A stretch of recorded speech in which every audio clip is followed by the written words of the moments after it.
morning, everyone. It's great to see such a full room. It's awesome to have you all here. Thank you for being on time and getting through the line. I hope you've enjoyed the spread that was out there.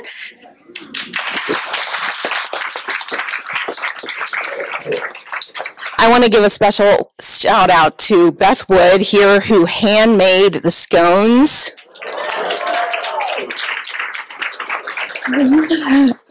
We kept saying, Beth, there's 40 people coming. She said, I can do it.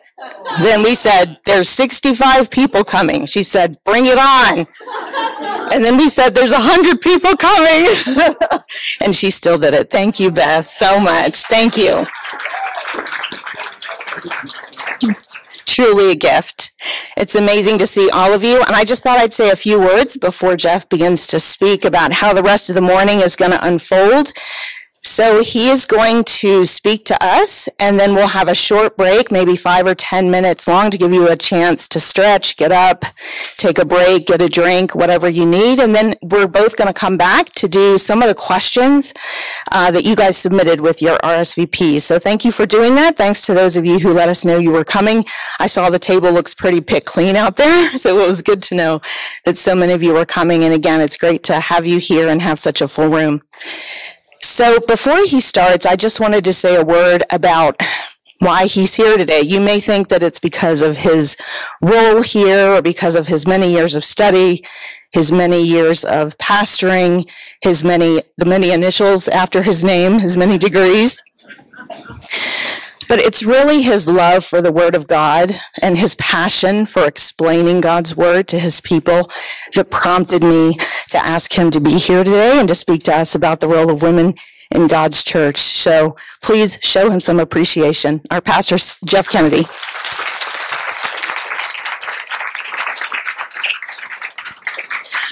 I know how much work he's put into his talk this morning, and I think he was up pretty early dropping his daughter off for the Mexico mission trip. I think you guys had to be here at, what, 3:30? No, I was not. No, you parents did not see me there. I planned to be there, but my alarm did not go off. That is actually my... Uh-oh. Yeah. Anyway, let me pray before we get started, and then he'll launch in. Dear Heavenly Father, we're so grateful for an opportunity to gather for some teaching and great fellowship this morning. We know that everything you do is done with a plan and a purpose, and that includes a role for your daughters in the work of your kingdom.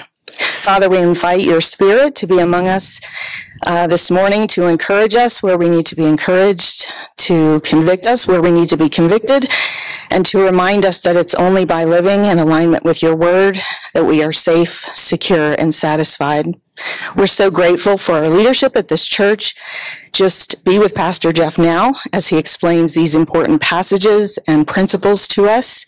May our time together be edifying for us and glorifying to you. In Jesus' name, amen. Amen. Thank you, Michelle. Appreciate it. Well, welcome, everyone. Thanks for showing up. Thanks for being here. And thank you, Michelle, for inviting me. When she came into my office and asked if I would do this, I didn't even have to pray about it. I already knew that I did want to do this.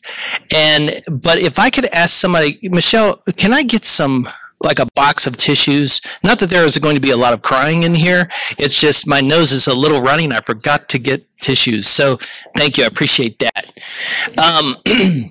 Well, you should have a couple of things on your table there. One, you should have a little handout, which will give you an idea of where we're going this morning. And so essentially I'm going to be covering today in the talk piece of it 4 things. The first one is, what is a woman biblically? So I'm not going to answer that in all ways that we might want to answer that. Some of the ways in which you are already no doubt aware.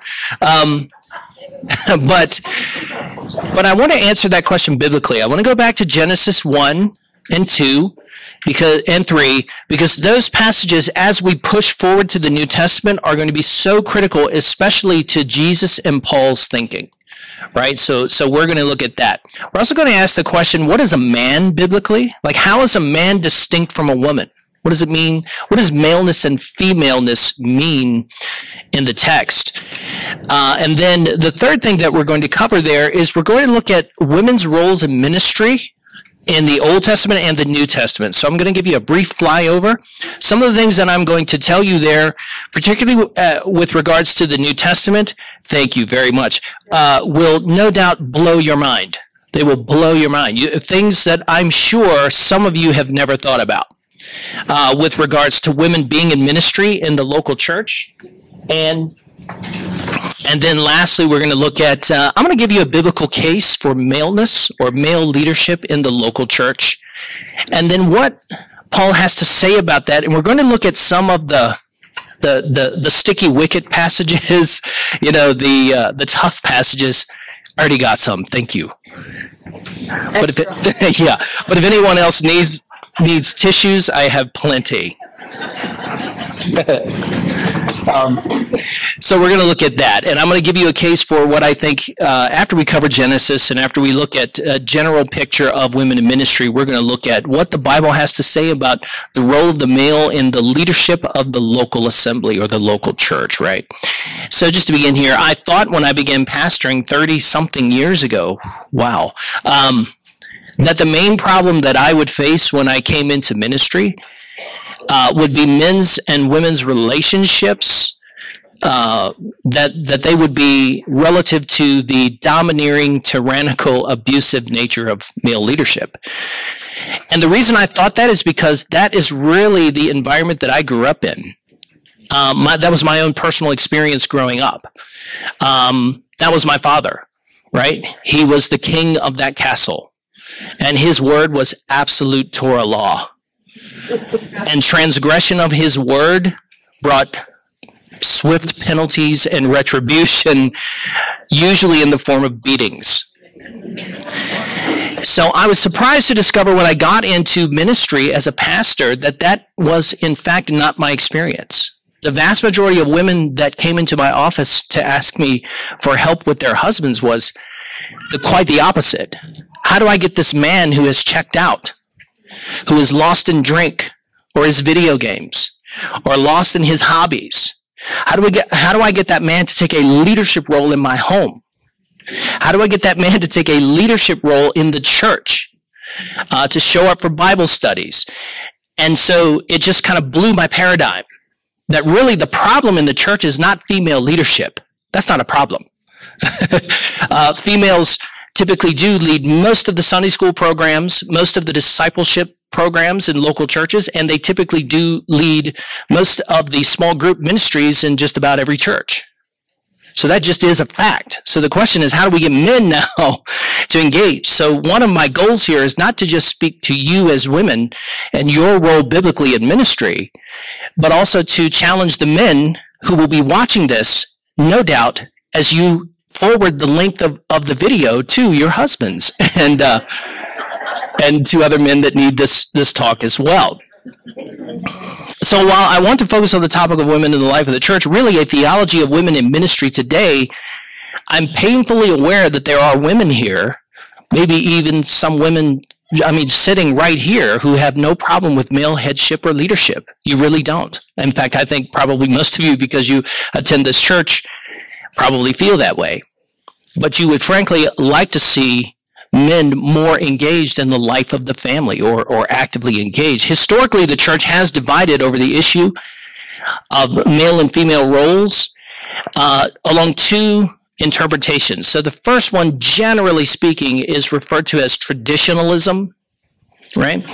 And so traditionalism has come to be called over the last 20 years, traditionalists, we don't really like that term anymore, so we refer to ourselves as complementarians. For two reasons. Because the complementarian really does more aptly describe what we think. And so on the complementarian side, essentially what you have is you have the idea that God has created us as co-equals, man and woman together. I'm going to give you a case for that today. But that there are certain natural roles that men and women play. This is true biologically. Of course, you know that. But this is also true in terms of relationally. And so there's a natural leadership that God has called men to, particularly in the family. So if you're a single woman here today, some of this actually wouldn't apply to you. But it will once you get married, if you do get married. The other side is the egalitarian perspective. So on the egalitarian perspective, and you need to know for many years as a Pentecostal, I was egalitarian. Yeah, I was just as egalitarian as I was a Pentecostal, because in the Pentecostal tradition, they ordain women as pastors. Women can serve as senior pastors or church planters or anything like that. And so when I was a Pentecostal, I was an egalitarian, and I just was because that was the tradition I was in. And I had never really stopped to look at the scriptures and think, what does the Bible really teach about this? But on that perspective, they tend to say, or want to say, that every role of leadership for which a man is gifted or called is equally available to women. And where I have come in my own personal study is to say that's true, with the exception of local eldership, with the exception of local pastoring of a local church, and only in that context, by the way. And I'll explain that as we go on. So those typically are the two camps that the church has divided over. So this morning, I really have two goals for you, right? So on your front sheet there, I've listed sort of two goals. The first one is this. I want to encourage those of you who wonder whether or not women are called by God to minister in the local church. And in particular, I want to give you a vision for three things: teaching, leading, and serving. That's what I call ministry. That's how I'm defining ministry today: teaching, leading, and serving, right? And so in particular spheres where that authority should be in operation, women are called to that in particular spheres. And so my goal is to give you a vision for women in ministry, to encourage you and exhort you, for those of you who think that's not true, to call you out and to call you up and to say it's time for you to get off the sideline, get in the game. My second goal, though, is I am to speak to those who may feel that CCC is a bit too restrictive in our practice of male eldership. And what I want to do is not give you a heavy-handed, thus saith the Lord. What I want to do is try to explain the scriptural case for that as best I can, and then leave it with you. But I do want to offer you a biblical rationale and warrant for that view. So where are we going today? So I've explained the four areas that we're going to cover. Let's dive in. Let's just jump in here, and then we'll take a break. So get ready. Here we go. What is a woman? How many of you have seen that documentary, What is a Woman? So many hands going up so fast, by Matt Walsh, right? Did you like it or did you not like it? It's hilarious, but it's also heartbreaking, right? So essentially what Matt Walsh does of the Daily Wire, he goes out and he interviews progressive people. He interviews experts, so-called experts, professors. He interviews people who essentially believe that there is no such thing as a woman. So by definition, they can't be feminists. By definition, actually, they can't be lesbians either. They can't be. So he interviews them, and he very, very cordially, in a very kind conversations, he asks them, what is a woman? And most often the definition as a woman is any person who feels like inside they are a woman. And then his follow-up question is, so what is that? That's what I'm asking you. That's a viciously circular answer. Right? So that is a very interesting documentary, and I think he makes some very, very valid, interesting points in that. But I'm not going there today. Right? I think what's missing from that documentary is what I'm going to give you now, which is the biblical perspective. Because if you divorce that answer from biblical authority, then you really don't have a complete definition. You only have a biological definition. That's all you can offer, right? So let's first start with the definition of humankind. What does it mean to be a member of humankind, right? So men and women are each other's natural complement. Men and women are each other's natural complement. This is where we get the term complementarian. And that is both biologically and biblically. Now, we know that is true biologically, and we think that's also true spiritually. As the image-bearing species in creation. So there is only one species on earth who has been endowed or invested or in which God has bestowed his image. image-bearing properties or attributes, and image-bearing vocation. And that is the human being, male and female, as we learn in Genesis 1. So then what is womankind? So within that context, then what is a woman? Well, a woman is the female counterpart to the male. And together they share the vocation. Now you're going to hear me use this word vocation several times. I don't mean the job that you get up in the morning and go to, if you do that. I mean the human vocation, the human job that God gives Adam and Eve in the garden, right? So the woman is the female counterpart to the male, and together they share the vocation as God's image bearers of co-ruling the world as God's vice regents over it. So right away, we are dealing with a member of the species who was given the same vocation and the same dignity and the same importance as the other person in the species, right? Because they both share this vocation. So how are Adam and Eve equals in the Genesis account? What I'm going to present you now is a case for their equality, or human equality. And the text shows us that they are equals in many respects. Number one, both the male and female bear the image and likeness of God and are charged with ruling over creation. So God gives them both the blessing and mandate to fill the earth and subdue it. That is, whatever is left wild. So the way I want you to see the Genesis story, the Eden story, is not, the whole world is not like Eden. Eden is specific. Eden is God's house. It's God's garden, sanctuary. It's his home. It's where he lives.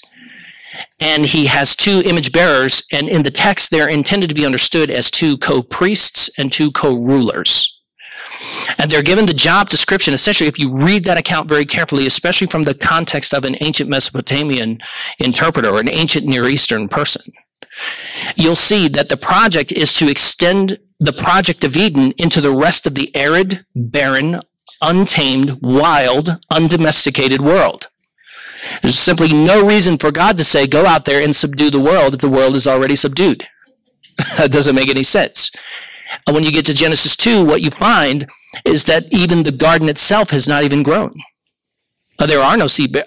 Nothing has really grown, and they have to grow it. Now, it's easy. It's easy in Genesis 2. There's no labor involved. The world just responds to whatever they're doing.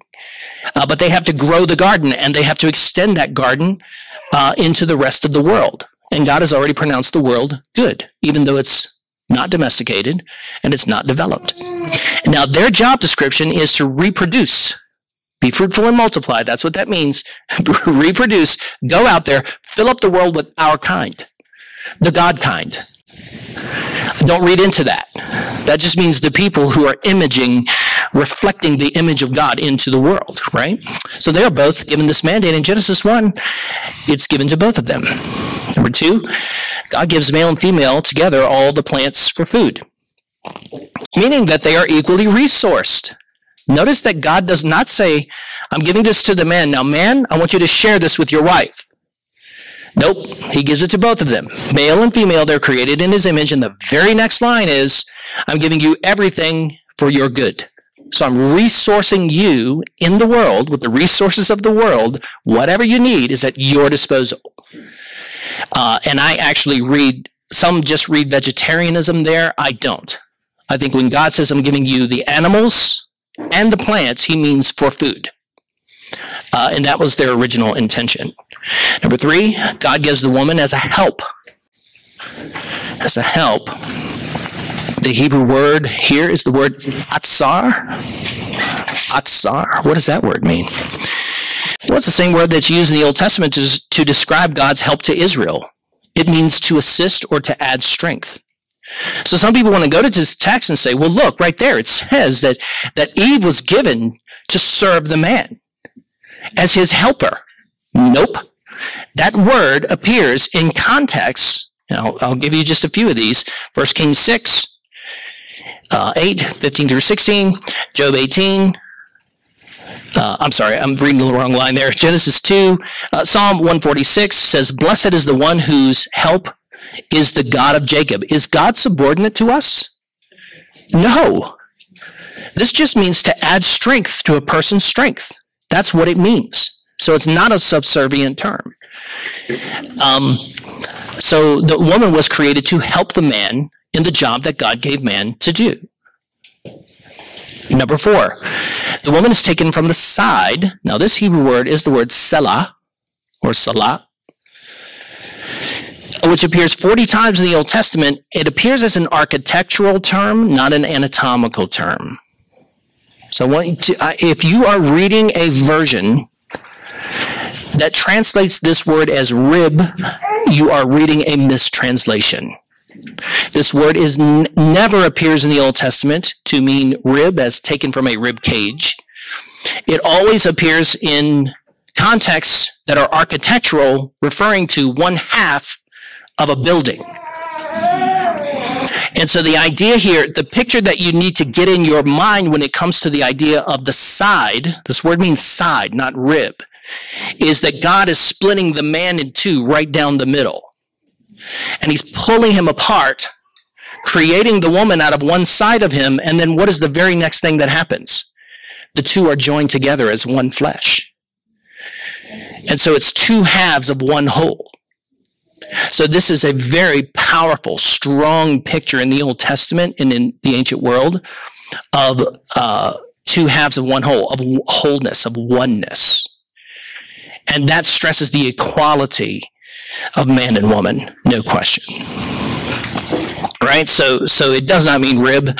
It does not mean rib in any context in the Old Testament. It means side, or half, or hemisphere, right? So God rips the man in half and puts him back together as one whole.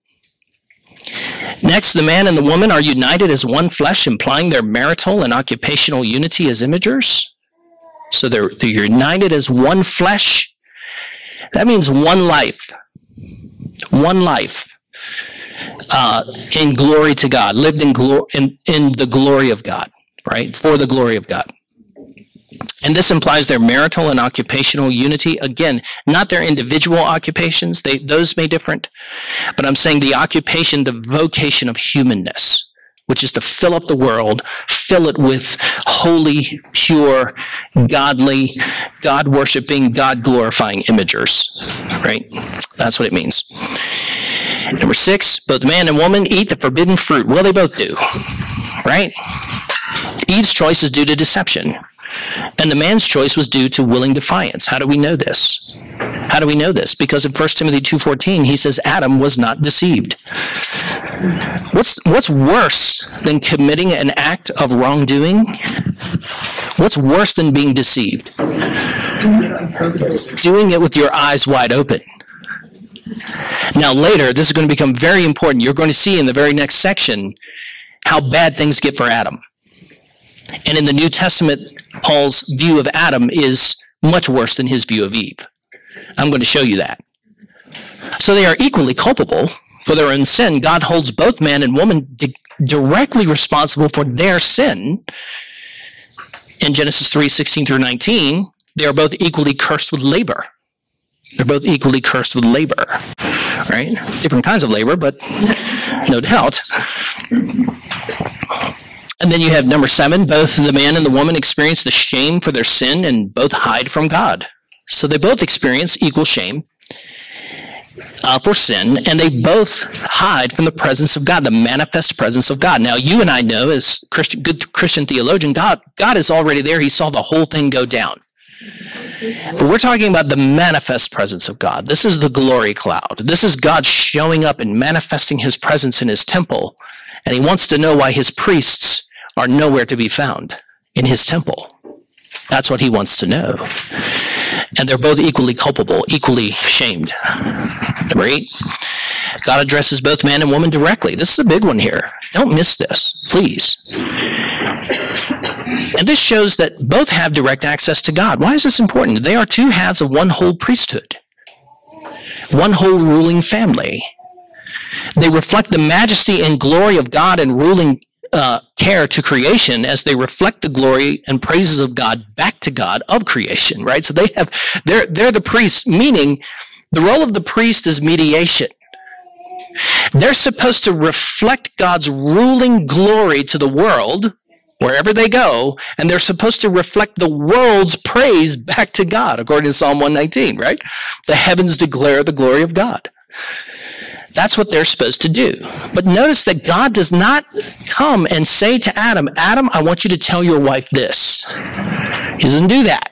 He speaks directly to Eve, which means that both of the halves of this one priesthood have direct access to God. They can both hear from God. This is very important.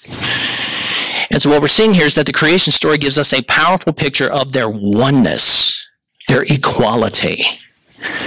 And this is a very different picture than ancient Near Eastern accounts. So I put a little footnote here. If you want to look these things up, you certainly can, but the Genesis account is not the only ancient creation account. The surrounding cultures had their own creation accounts, and they are very, very similar. But they're also very, very different in some ways. And one of the ways in which this one is different is the man, when he falls into a deep sleep, which means a visionary trance, right? It's kind of supernatural anesthesia, if you will. When he falls into the sleep, he wakes up and finds that half of him has been taken away and formed into this woman. And Moses is trying to emphasize this. The woman was not created from the man's feet as his subservient servant. The woman was created from his side. And so what you see in these ancient Near Eastern accounts is you see all kinds of ideas about what a human being is, but the main one is the human beings are slaves. They're created from the feet of the gods, and they're slaves to the gods. But that's not what you see in Genesis 1. In Genesis 1, what you see, and 2, is you see that human beings are created as real image bearers of the one true God, and they are so equally. So it's very important. Number 2, so how are men different from women, biblically speaking? Again, other than the obvious biological distinctions, which are obvious, is there any way that men are distinct from women and equal in importance, but different in terms of their function? Different in terms of their spiritual role. Now, we know that they're different in terms of their physical role, right? That's for sure true. But how are they different spiritually? Right? While the previous passages clearly depict the man-woman relationship as a unity of co-leaders, co-regents over the world and in the home, there are several clues in the text that strongly imply the headship, what's referred to later in the book of 1 Timothy and other books in the New Testament as headship, Ephesians 5, and that word just means leadership. That's what that word means. It means leadership, right? So the first thing we see here is, number 1, the man is created first. Well, big deal. Who cares who's created first, right? Well, God does. God cares about that. Let me help you to understand this. The order of creation becomes very important to Paul later, because in 2 texts, in 1 Corinthians 11 and 1 Timothy 2, Paul is going to base male headship, male leadership in the home, and male leadership in ministry. Paul is going to base that in the created order itself. Why is this important? Well, this is just the way ancient Jews think. They think in terms of created order. Hebrews 14:33 says this: God is a God of order, not of disorder. Right? That's a very Jewish way of thinking. And so these ancient Near Eastern Jews, the way they see the world is, the reason why we're in sin and the reason why the world is off track here of its creational purpose is because it's disordered. Is because in the act of sin, the world has been out of sorts, because it's not aligned under the sovereign rule of God. So in Genesis 1, what you see is a sovereign God reigning over his creation. And when he decrees something into existence, it comes into existence, and then in the 6 days, he puts it in its proper order. That's why it's ordered the way it is in the 6 days. That's what the 6 days are about. It's not so you and I could debate 24 hours versus geologic time. Moses doesn't know anything about that. He doesn't.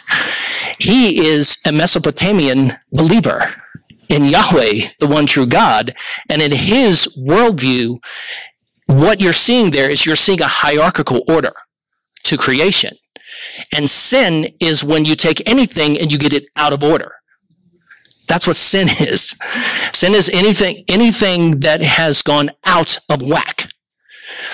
And so for Paul later, 1 Timothy 2, 1 Corinthians 11, for women to take the role of a man in local headship or local church leadership, the specific role of eldering or pastoring, my job, for example, that's just getting something out of order. It's out of order. And so understand that the man being created first is a very Jewish creational motif. It's a very important theme that is just going to run throughout Scripture, all the way to the end. Number two, the man needs assistance to carry out his God-given vocation. Well, we said, hold on, God gave both of them this vocation. He surely does in Genesis 1. But then when we zoom in Genesis 2, okay, what do we see? The man is already there. God creates him first, and what's he doing? Well, he's naming the animals, right? In other words, he's doing what God did in Genesis 1. He's mimicking God. He's saying this is what these things are designated for. This is their designation. This is their purpose. This is their function. This is their order. That's what he's doing. So he's an administrator. And then he looks around and goes, hold on. Everything else has a counterpart.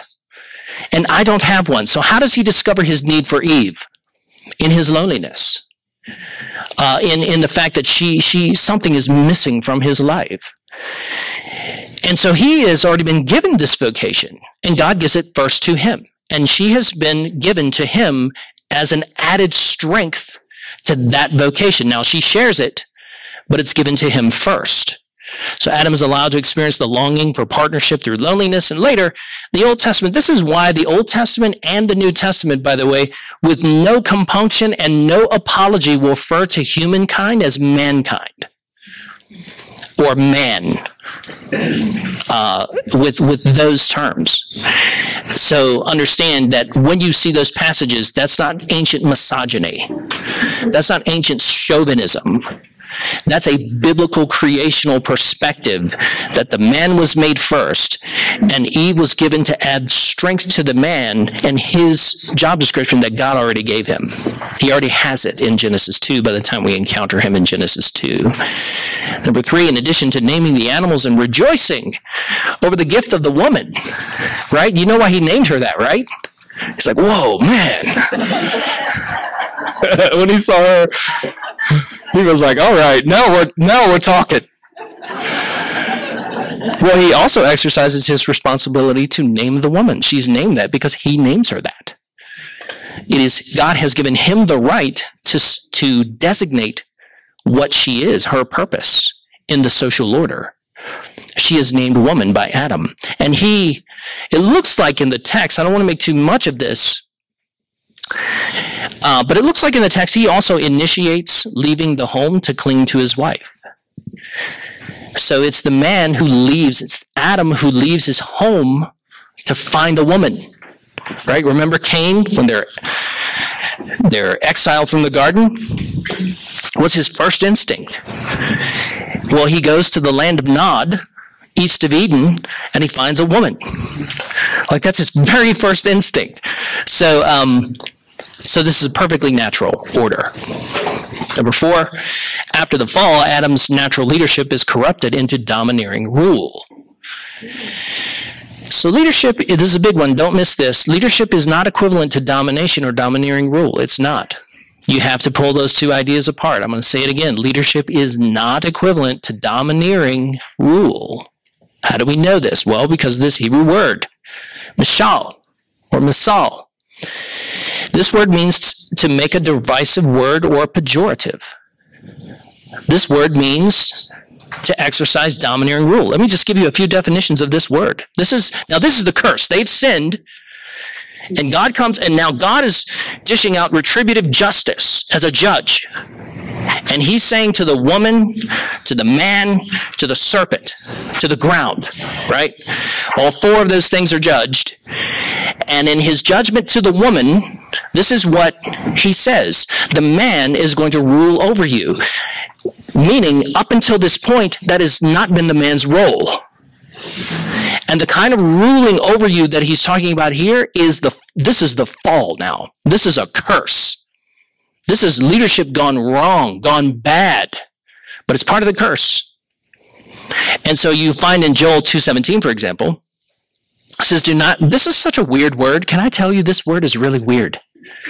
It's strange because Joel 2:17 says, do not let your inheritance become a disgrace, a byword, there's that word masal, an object of scorn among the nations. This word is used in the Old Testament, in the Psalms, and in the Proverbs to refer to what we actually in our language would call a masal, a poem, a proverb, but it means a derisive, pejorative proverb.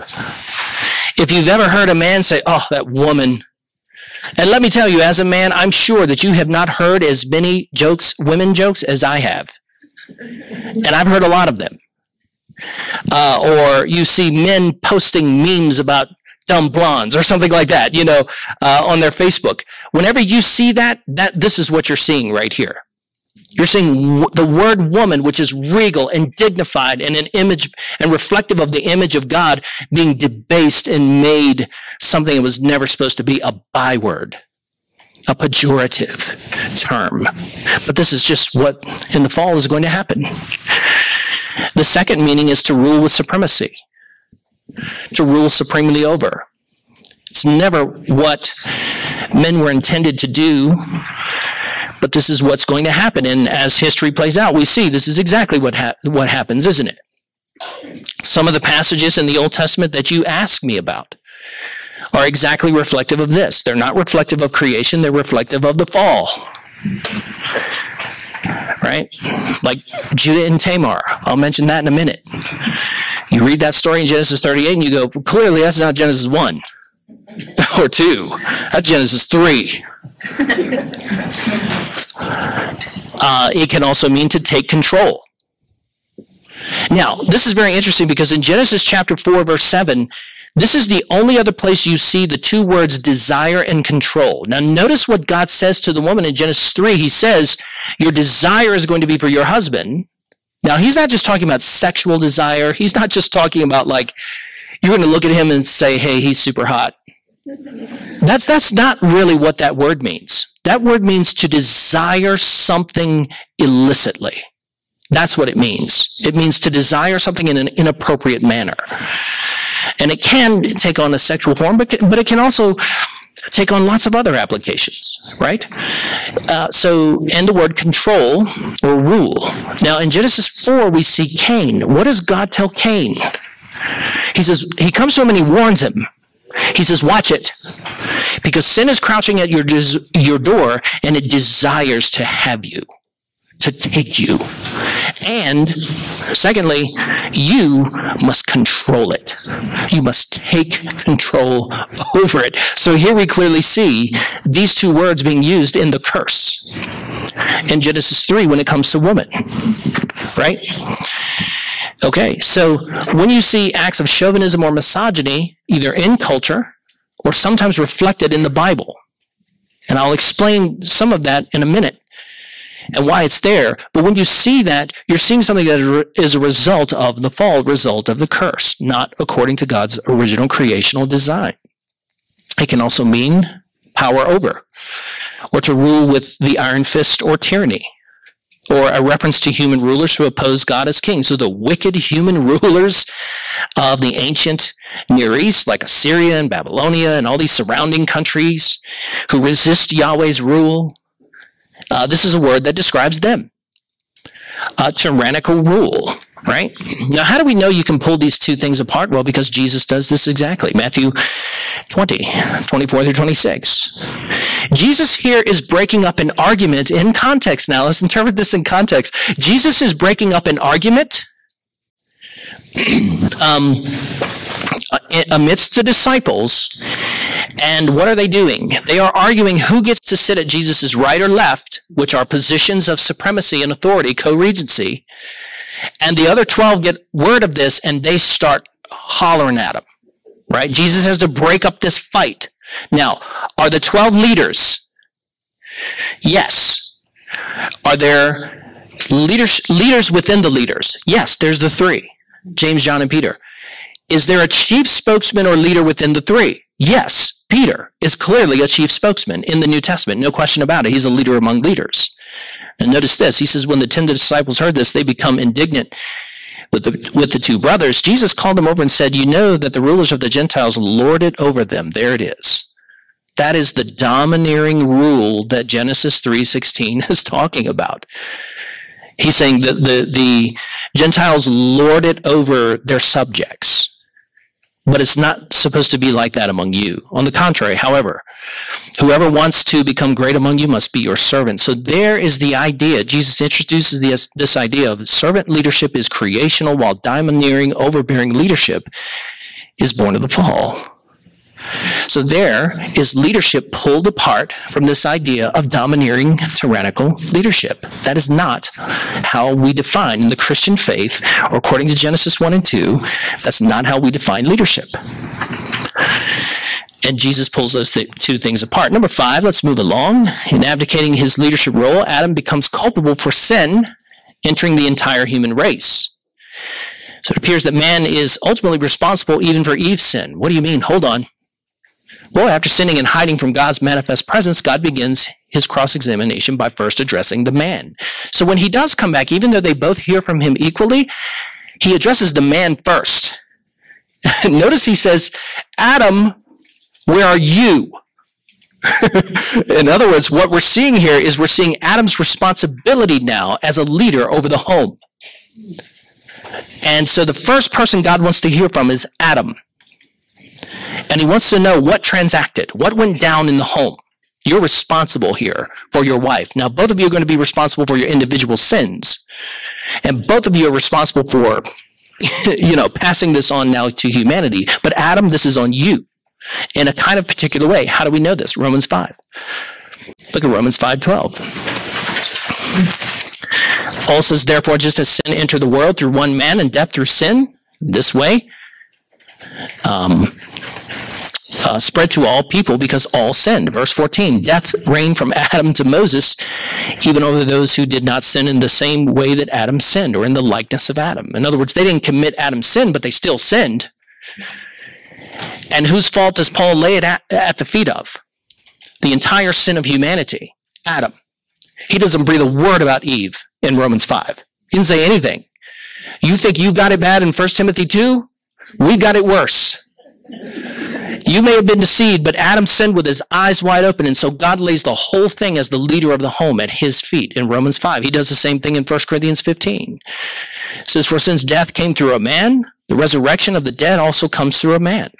For just as in Adam all die, so also in Christ all will be made alive. He doesn't say in Eve all die, though we know she's part of the equation here. He puts the blame at Adam's feet. Adam is a leader in the home, and he's responsible for this, what transacted in his house. Now, we don't want to read too much into that, but that's a very important point here. Number 6, both Eve and Adam are cursed with painful labor. One in childbearing and the other in tilling and working the cursed ground. Man's curse implies his strength in manual labor and provision, which again is a leadership role to some extent. So I want to show you 2 passages here. I want to show them to you. This is reflected in the New Testament, 2 Thessalonians 3, 6 through 12. It says, now we command you, brothers. Notice the masculine tense here. The masculine gender that he's using. Brothers, in the name of our Lord Jesus Christ, that you. Now, what you need to know about Greek is that a Greek is an agglutinative language. And what that means is that word function is determined by word form.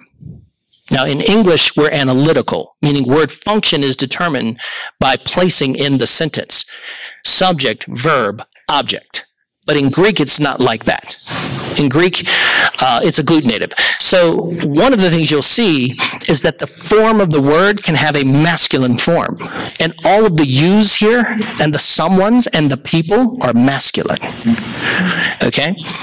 And so is the word brother. It says, brothers, in the name of the Lord Jesus Christ, that you keep away from any brother who is walking in idleness and not in accord with the tradition that you receive from us. For you yourselves, there's a masculine pronoun again. You know how you ought to imitate us, because we were not idle when we were with you, nor did we eat anyone's bread without paying for it, but with toil and labor we worked night and day, that we might not be a burden to any of you. It was not because we do not have the right, but to give you in ourselves an example to imitate. For even when we were with you, we would give you this command: if anyone is not willing to work, let him not eat. For we hear that some of you walk in idleness, not busy at work, but busy bodies. Now such persons we command and encourage in the Lord Jesus Christ to do their work quietly and to work their own living. Now the term here for work is the term makthas, and that term means hard toil and labor. So this is a good translation that I'm reading from here. And in the ancient world, it is not true. Some of you have been taught this. I'm going to tell you right now, this is not true. Women did not just sort of live in the home and stay in the kitchen. First of all, they didn't have kitchens, and stay in the kitchen and make babies. That is not in the ancient world. In this context, what women were doing. Women had lots of jobs. I just listed a few of them here. I could list many more. They were patrons in the hospitality industry. They could run an inn or a hotel or a hostel. Number two, they managed kiosks or booths in the farmers' markets, selling produce and baked goods. If you didn't do that, you didn't have an economy. If you didn't have an economy, you didn't eat. Number three, they managed textile industries, the production and selling of clothing and apparel as weavers and tailors, very important role back then. Number four, management of the home, which was a huge responsibility. Number five, physicians, including doulas. They were in charge of all the midwifery. No men did that. Number six, they were most often employed as musicians and vocalists during religious celebrations such as Sukkot and Pentecost and Greco-Roman festivals too. So understand, women had a variety of roles, served a variety of positions in jobs, but the kind of labor and toil that he's talking about here is not that. He is talking about the back-breaking, rock-quarrying, soldiering, earth-moving labor that men do. And those are the kinds of jobs that disproportionately affect men. The reason why you have so many widows in this culture that need to be taken care of is because men are dying. They're dying from hard labor, and they're dying from being soldiers. They're dying in the military.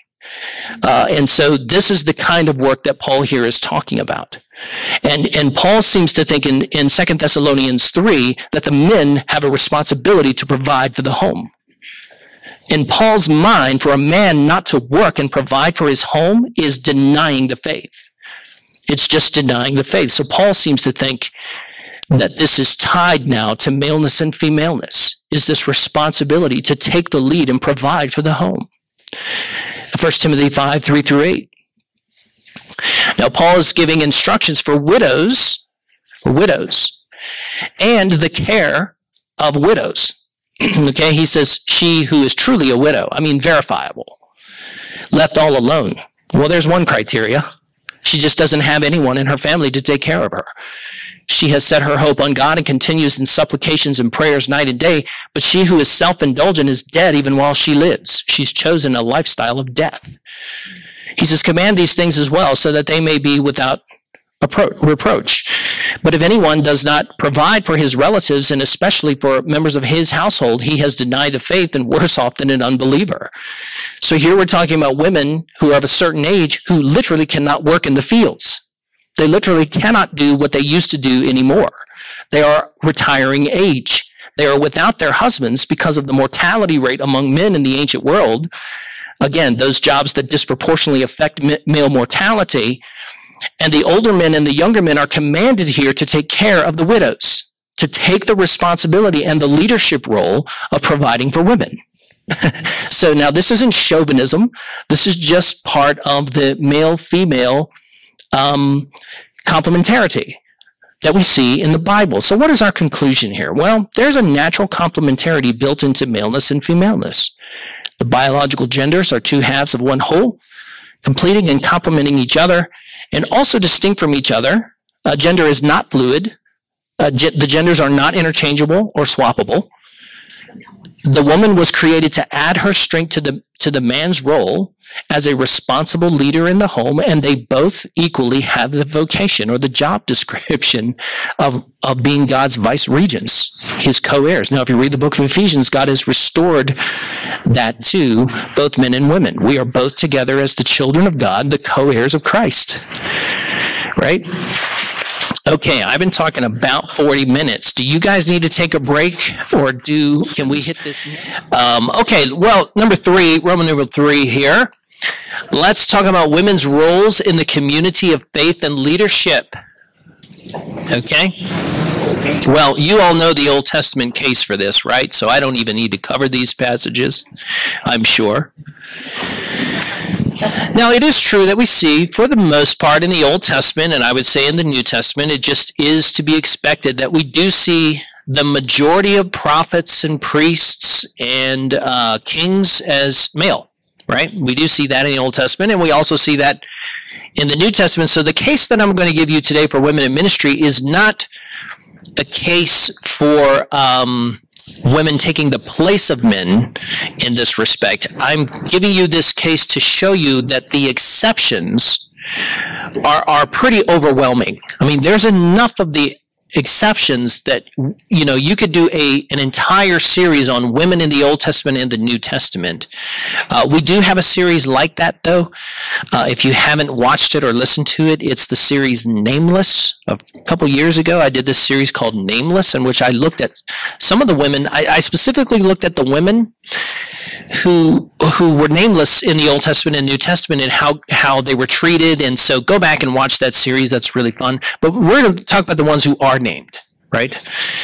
So with the exception of the priesthood, Exodus 28 and Leviticus 9, it appears that on a number of occasions in Israel's past, women played pretty much every leadership role there was in Israel, right up to the king. Women such as Sarah, Rebecca, Rachel, Leah, they are central figures in the stories of the patriarchs, moving those stories along. And then we see Miriam in her leadership role with Moses. We see Deborah in Judges. By the way, we're going to be going through the book of Judges this summer. And Deborah's one of the stories we're going to camp out on. We're going to look at her story, right? But she's a judge. We see Huldah, a prophetess, and also Isaiah's wife, who was also a prophetess. So these women were revered judges, feared prophets, and leaders. And the prophet Jeremiah refers to professional female lamenters who were paid to sing and mourn at funerals and other sorrowful occasions. This also is a leadership position.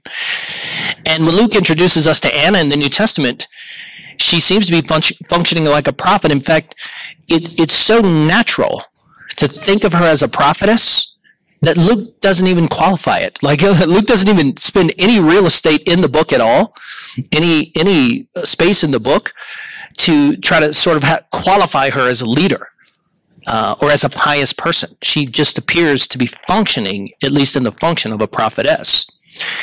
And so we see that in Peter's Pentecost sermon. Obviously, he quotes Joel 2:28, which says, "In the last days, the Spirit is going to be poured out on men and women." It's going to be poured out on the younger and the older, which was a shock. And it's going to be poured out on both men and women. Your men and women will prophesy, right? So that seems to be pretty clear in the book of Acts. What about women in the Gospels? A few things I just want to point out to you, some prolegomena here. Jesus' example when it comes to women. Well, few could doubt Jesus' compassion and respect for women. He elevated their status and recognized their worth as individuals created in the image of God. He spoke to them as beloved daughters, even when they were marginalized by their gender, due to their gender or social status within the sort of male-dominated patriarchy of their time. Now, some have tried to argue that there was no patriarchy, and I'm here to tell you, if you heard people say that, they don't know what they're talking about. That is beyond wrong. The home in the ancient world, I think I heard Jordan Peterson say something like this, and while I am a big fan of him in some ways, there are some things, particularly when he references the Bible, that he just gets fantastically wrong. And this is one of those areas where it just is not true that there was no patriarchy. The Greco-Roman and Jewish home, unlike our homes, was structured as what's called a patrilineal kinship model. Do you know what a patrilineal kinship model is? Can I show you? I want to show you. I believe I can show you. Okay? We know you can. Yes. So you have dad, right?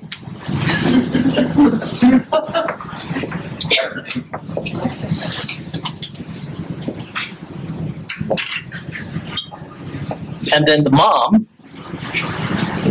right? Okay.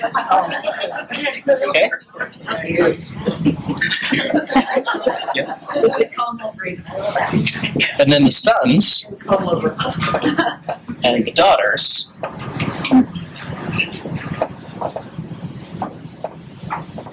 Okay, so in a patrilineal kinship model in the ancient world, the mother is not considered a member of the family, which is why she can't inherit property. So when you see Lydia or other women, you'll see Chloe in Romans chapter 16 who have homes. Okay, they own homes. They're patrons. We'll look at that in a second. They didn't inherit those from their dads. They couldn't have, right? Or their husbands, their dead husbands. So only the male heirs can inherit the father's property. So the woman is not, it's a marriage of convenience. It's not like you and I think of a nuclear home today. And this was true in the Jewish context as well, though much less true, as we're going to see. The Jews are moving much more in toward a Christian ethic, or Christ's ethic in this regard, and away from the Greco-Roman home. So a patrilineal kinship model of doing house, of home, just is patriarchy. That is what it is, right? But what we're going to see here is that women, though they were in this position in the ancient world, they were elevated by Jesus repeatedly. So look at Jesus' teaching. That's your next bullet there. Jesus' teaching. So women were also the subject matter of much of Jesus' teaching, particularly as illustrations, right? So they were illustrations of wisdom, Matthew 12:42, hard work, Matthew 13, diligence in Luke 15, and modeling the pursuit of justice. Remember the parable of the widow who pursued justice and wouldn't let the judge off the hook and got justice? Jesus upholds that example as persistence in prayer, as an example of persistence in prayer, right?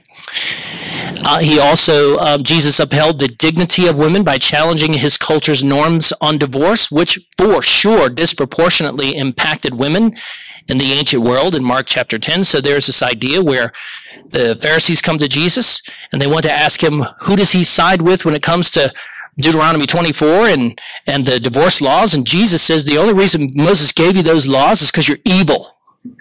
You're wicked. So anybody that needs a divorce law is evil. That's what he tells them. So here they are quibbling about the scraps. And Jesus is telling them, nope, the bigger picture is it's supposed to be like Adam and Eve, one woman, one man for life.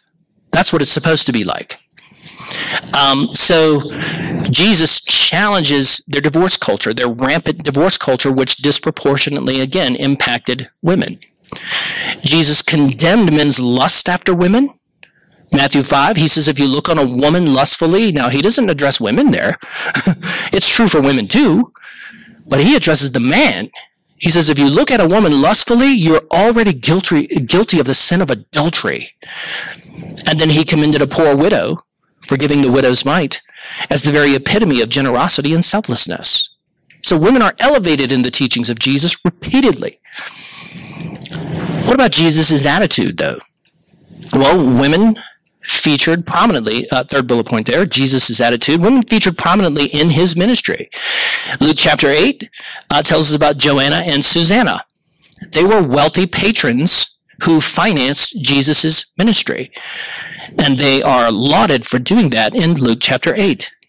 Jesus commended Mary for her eagerness to be taught as a disciple. Luke chapter 10, do you remember this story? Martha is in the kitchen, she's cooking. Mary, what's Mary doing? Sitting at the feet of Jesus. Where are all the rest of the disciples? The male disciples sitting at the feet of Jesus. What does she choose? She chooses discipleship. What is Martha's problem? Well, it's not that Mary is not helping her. And that is part of it. She's like, hey, I need some help here. I'm trying to get this dinner ready for the disciples. But Jesus chastises Martha and says, Mary has chosen the better. What did she choose? The posture of a disciple, which was not available to women in the first century. And Jesus allows Mary to do this. So that would have been a real shocker. John highlighted his friendship with Mary and Martha in John chapter 11. Jesus appears to have a very close friendship with Mary and Martha in Bethany. And Jesus accepted Mary, I believe it's Mary Magdalene's, act of anointing him for burial. Now notice in this story, this would never happen in an extra biblical account. Okay? So what happens is she comes in to anoint him for burial. Jesus praises her and then rebukes one of his male disciples, Judas, who protests.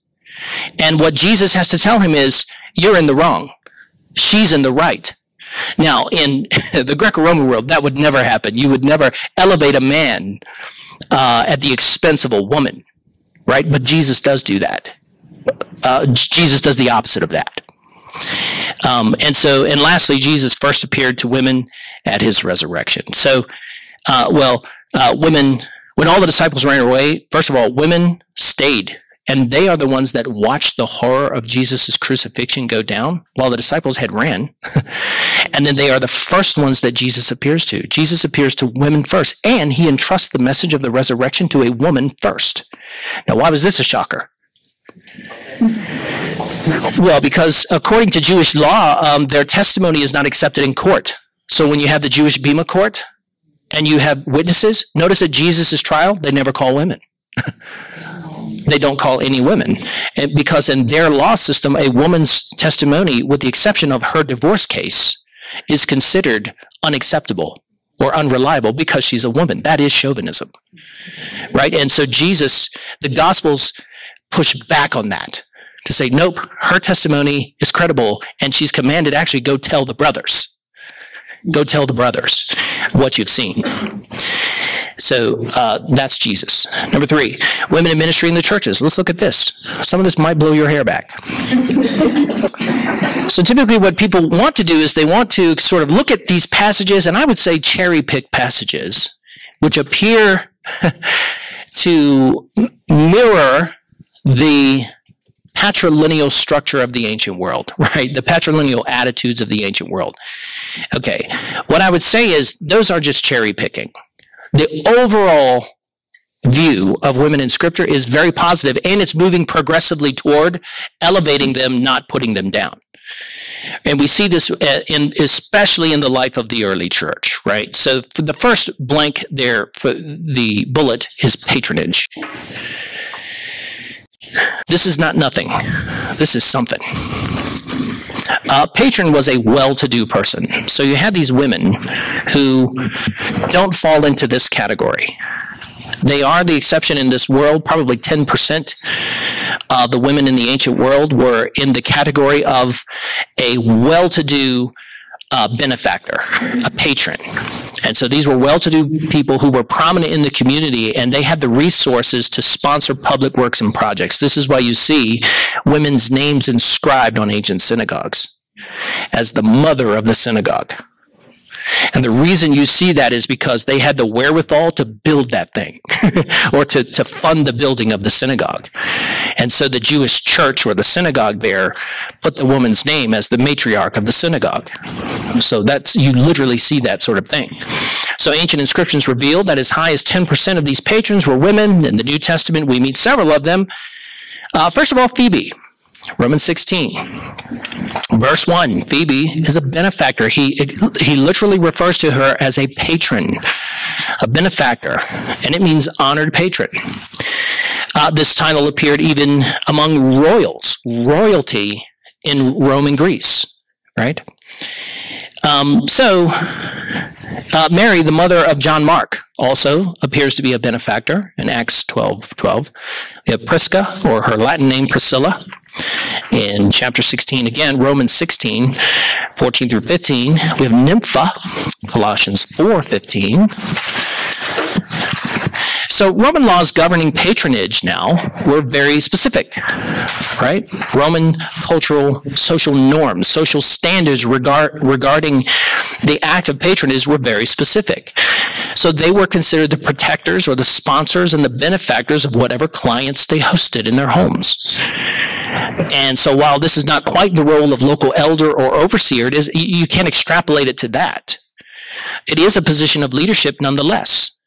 And you were expected by the Roman world that if you were hosting a variety of associations, like they had these what are called fellowships or koinonias, and so various homeowners associations, like homeowners associations or a philosophical group, or a business group, or a burial planning group, because there was so much death in the ancient world. If you were a woman and you were hosting that in your house, you had a leadership responsibility to make sure that everyone remained safe in your home, and that whatever transacted in your home was done in a lawful way. You had that responsibility. So patronage is not nothing, folks. It's pretty important. So there you go. Also prophecy. Clearly in the Old Testament we mentioned a couple examples, but we also note the daughters of Philip, Acts 21:9, as well as certain women in Corinth. It's pretty clear that women were involved in this role. And for those people who have gone to these texts, those on the complementarian or the traditional side that have gone to these texts and tried to say, well, that's not really what they're saying. No, that is what they're saying. When he talks about women standing to prophesy or pray in a public worship service with the customary Greek head covering, he means just that. You can't define that out of existence. They're prophets, or at least they're operating in the gift of prophecy, even if they weren't recognized as New Testament prophets. And then you have lowercase a, apostleship. Well, as a complementarian, I would be just happy if Romans chapter 16 did not mention Lydia, if there were some other way I could interpret her as a prophet. Or, I'm sorry, an apostle, but I can't. Because the word Junia is female in Greek. As a matter of fact, there is no male word for male counterpart for Junia. In Greek, there isn't any. In addition to that, when he says, greet Junia and Andronicus, which is probably her husband. Andronicus is probably Junia's husband. But what he says is that she is outstanding among the prophets. Now, the phrase among the prophets cannot be translated fairly as in view of the prophets. Now, that's the way the CSB, the version I usually use on Sunday, translates that. That is a terrible translation. Because among in every other context means just that, one from among the group.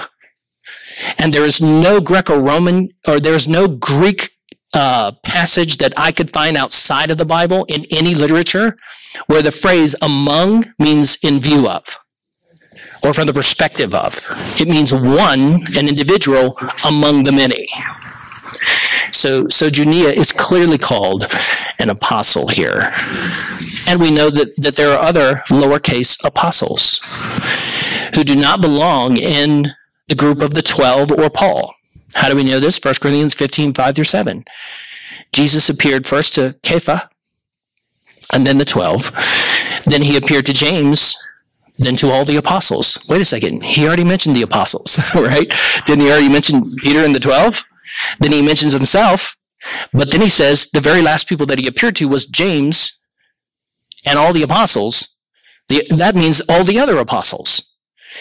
And he mentions these people elsewhere in Scripture.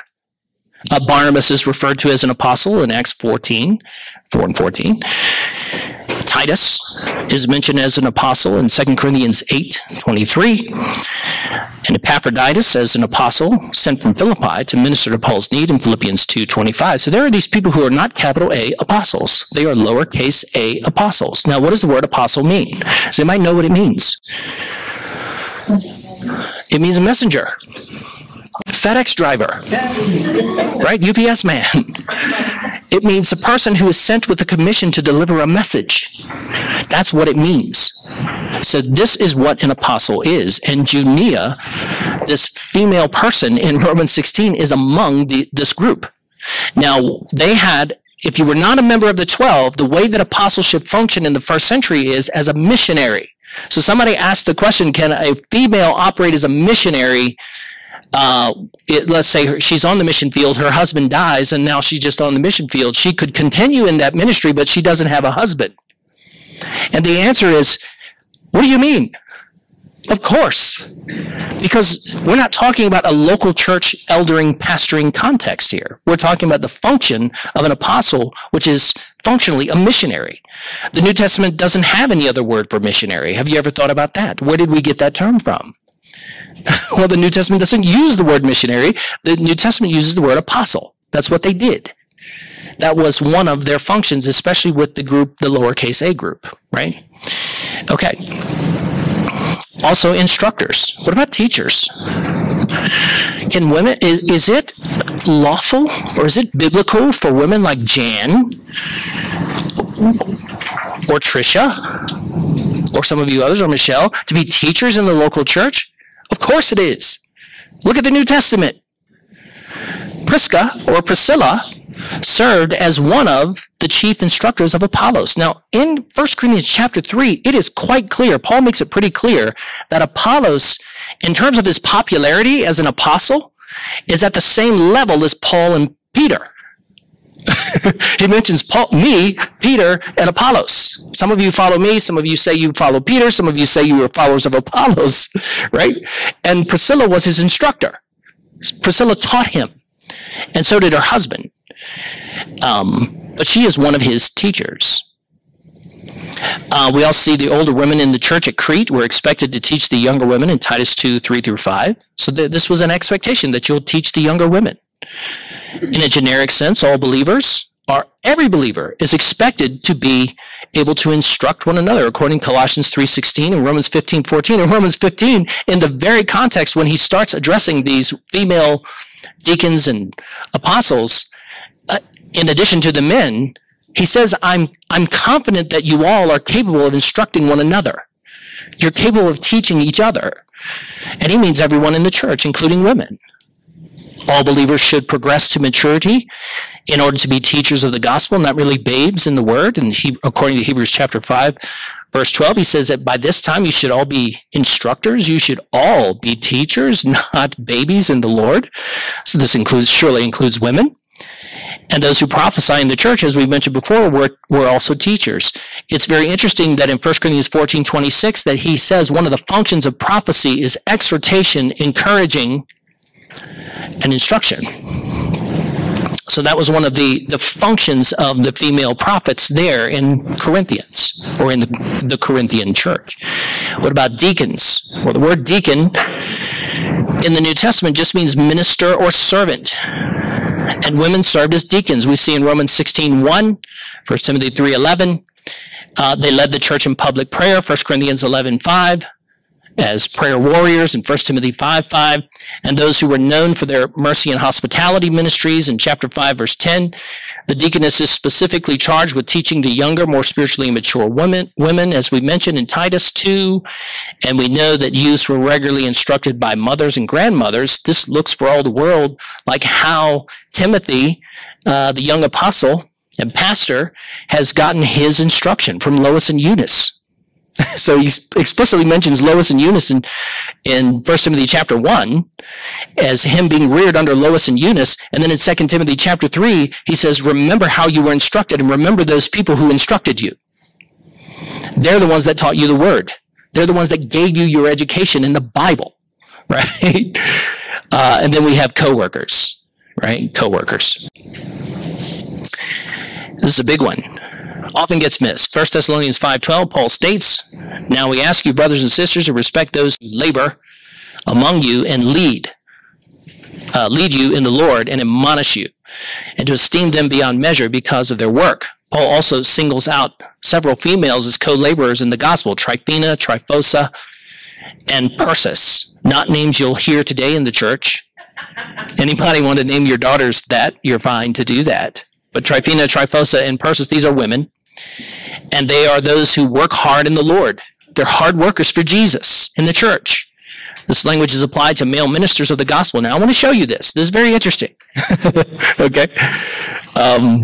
This language is applied to male ministers of the gospel equally as Paul uses identical language to describe his male and female co-laborers in the gospel. This is what he says. The men are co-workers, right? Bunch of passages there. And he says they're hard workers, some passages there, who risked their lives for Paul and contended at his side for the gospel. Likewise, look at this.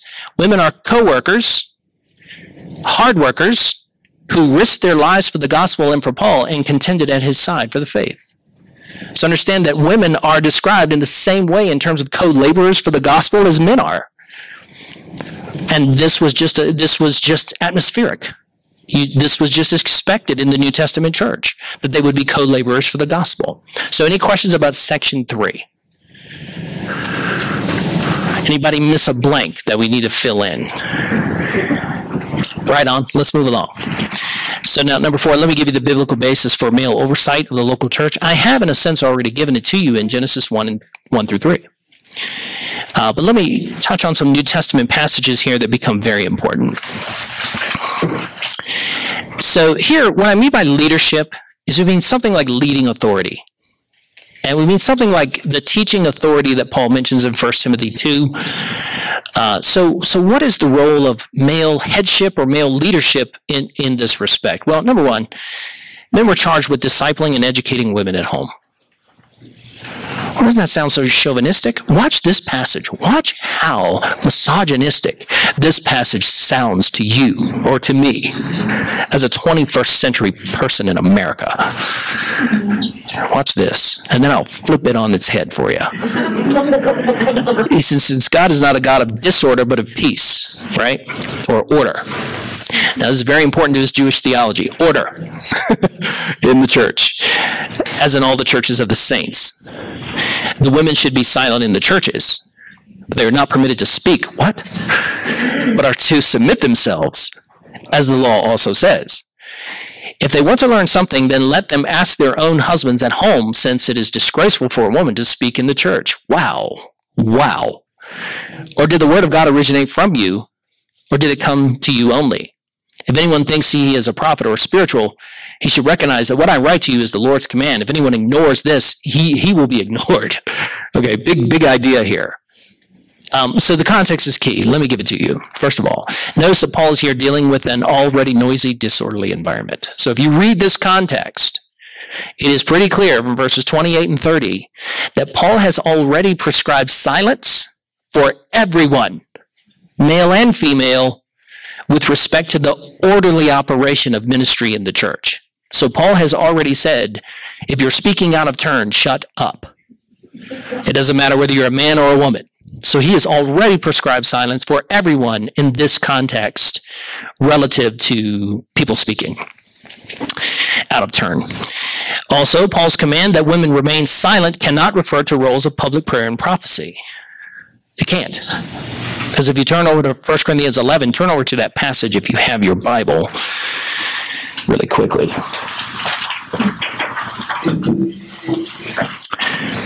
It's one of those weird passages. Well, it reads weird to you and I because you and I can't fathom this. We can't fathom a church culture, a church meeting that would look like this. But we have to, for a second, try to fathom it. So he says here in 1 Corinthians 11, verse 1 or verse 2, he says, I praise you for remembering me in everything and for holding to the traditions just as I passed them on to you. But I want you to realize that the head of every man is Christ. Okay, so Christ is above all. And the head of the woman is the man. And the head of Christ is God the Father. Every man who prays or prophesies with his head covered dishonors his head. What? But every woman who prays or prophesies with her head uncovered dishonors her head. It is the same as having her head shaved. For if a woman does not cover her head, she might as well have her hair cut off. But it is a disgrace for a woman to have her hair cut off or her head shaved. Then she should cover her head, right? So he's not talking about people with cancer who lose their hair because of chemo, or people with alopecia, or if you're a woman with thinning hair. That's not what he's talking about here. He's talking about something very specific in their culture. He says, a man ought not to cover his head, since he is the image and glory of God, but woman is the glory of man. For man did not come from a woman, but woman from a man. Okay. Neither was man created from woman, but woman from the man. Okay. It is for this reason that a woman ought to have authority over her own head because of the angels. Nevertheless, in the Lord, woman is not independent of man, nor is man independent of woman. For as woman came from a man, remember this, so also man is born of a woman. But everything comes from God. Okay. What in the world is he talking about here? Okay. Well, I'm going to tell you. So, every woman who prays or prophesies, firstly and foremostly, in this context in particular, it is the context of the gathered public assembly, because he has already said when you come together. So here, in this passage, 10, 11, 12, 13, 14, he's talking about now the public assembly. Okay, so clearly women are standing to pray and prophesy, deliver these messages of revelation and wisdom or whatever. They're clearly doing this, and they're clearly needing to do this with the customary head covering. Okay, when he talks about silence, we know it cannot refer to public prayer and prophesying. So what kind of silence is he talking about? Well, he talks about silence and speech. Here, refer to an interruption in the public worship service. Notice that Paul's solution to that problem is that every man should disciple his woman at home. Now, the word for learn, if she wants to learn something, she can learn at home. That word for learn is the same, it's manthano, it means disciple.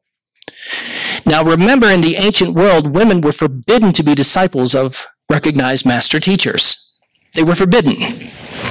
In other words, you couldn't be a woman and follow some public person and consider yourself a disciple. That education was barred. Women were barred, namely, women were barred from that education. And so what is Paul's solution to this? Disciple your women. Make sure that your women are discipled. Now, the word home is the same word he uses when he says, greet such and such whose house or home the church meets in. So the home is the place where discipleship education occurs. The homes were the places, the venues where the church met. So it looks for all the world like the picture that is going on here is that there are a bunch of house churches in Corinth, and once a week or maybe once a month, they all come together to worship publicly at the same worship venue. And what he is saying is, listen, if your wife wants to be discipled, if she wants to learn something, don't interrupt that meeting with questions. Don't interrupt that meeting with chatter. Go home. You men take the responsibility to disciple the women so that they're educated. Now, this would have been a shock to the Greco-Roman ears, that they would have been allowing this, right? Now, in this culture, they practice what is called Socratic dialogue. You and I don't practice this very much. Sometimes we do in small groups, right? If you have a particularly talkative or chatty or conversational small group, men don't have those. Like, we don't. Like, what do you guys think of this? And we're like, it's great. Is there any more food? You know, it's like, okay, but this was a culture of Socratic dialogue. So a public worship service could be pretty lively. We learned from Corinthians that it could be pretty lively. There could be lots of people speaking or wanting or lining up to speak. And they would do this through what is called Socratic dialogue, where the dissemination of the information was through question and answer, right? Not necessarily a lecture. Now, what's going on here is it's gotten out of hand. And there are uneducated women who have not been discipled. The men have not discipled their women at home. And they want to know what the preacher's talking about. And they want to know in this worship service right now. I have a question, you know. And we really don't, on Sunday morning, it would be very odd if someone raised their hand in the middle of my sermon and said, could we go back to point 2? Now, that's not odd in this environment, because the expectation is we would do that here, right? But in the public worship service, we wouldn't. And so that is primarily what he is addressing. Now, again, problem, solution. What's the problem? Speaking out of turn, right? What's the solution? Go be discipled. Go learn at home. That's the solution. So we know what the problem is based on his solution. So this does not refer to just women. I went into a church one time in Minneapolis. My friend brought me to his church, and the women were wearing these little doilies on their head. It's head coverings, and I was like, David, why did the women have doilies on their head? He's like, it's 1 Corinthians, may I read it? I was like, okay, I will read it. And then the women, the entire time I was in that church, I did not hear a woman say a word. Not in the hallways. They didn't teach classes.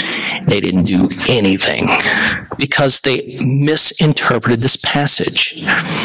What they did is they overinterpreted for their context, ignorant of the Corinthian context, and then just extrapolated to a 21st century church meeting. That is not what we do. We go back and try to understand this. So what is going on with the head coverings? Here it is in basic form. Paul is forbidding, in the most explicit terms he can in his culture, transgenderism. That is what he is forbidding. And he's forbidding it because Moses does in Leviticus 18. And he does in Deuteronomy. What Moses says in Leviticus and Deuteronomy is, it is disgraceful for a man to try to look like a woman. And it is disgraceful for a woman to try to look like a man. Now here's the key. The key is this. I'll show it to you. Okay?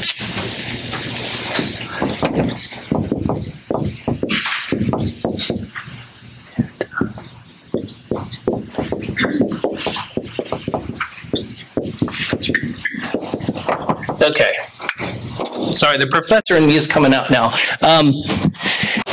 If you look at ancient Roman, Greco-Roman coins, their artwork, their statues, their inscriptions and their graphic inscriptions, and their mosaics on their floor tiles, you will see in just about every picture that depicts men and women in a temple, in a pagan temple, delivering prophecy, usually with a wand, like Harry Potter's wand.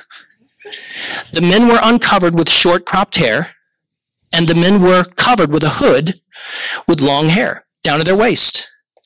Paul is here addressing the problem, not necessarily a problem, but the potential for a man to try to look like a woman in prophecy, and a woman to try to look like a man in prophecy.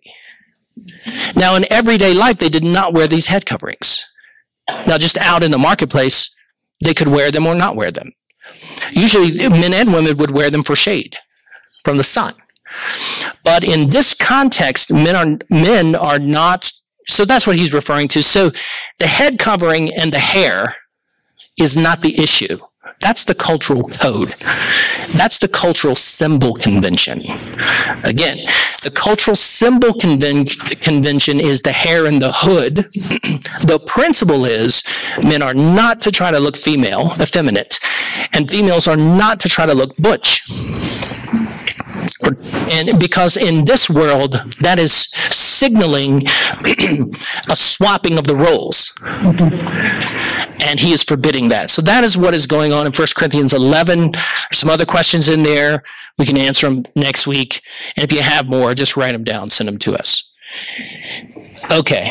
So in 1 Corinthians 14, he is not talking about public prayer, public prophecy, probably a teaching role either. He's probably not talking about that either.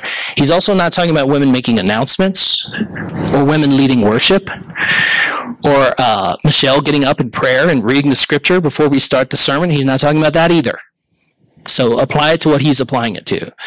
Next, the phrase, as in all the churches of the saints, can go with the previous clause, God is not a God of disorder. Understand that Greek does not have any punctuation at all. In fact, the ancient Greek that Paul would have written or read doesn't even have word divisions. It doesn't even have word divisions. No punctuation at all. So you and I in a translation, we're trying to fill in where the punctuation is. So the comma could actually not go where it is in your translation.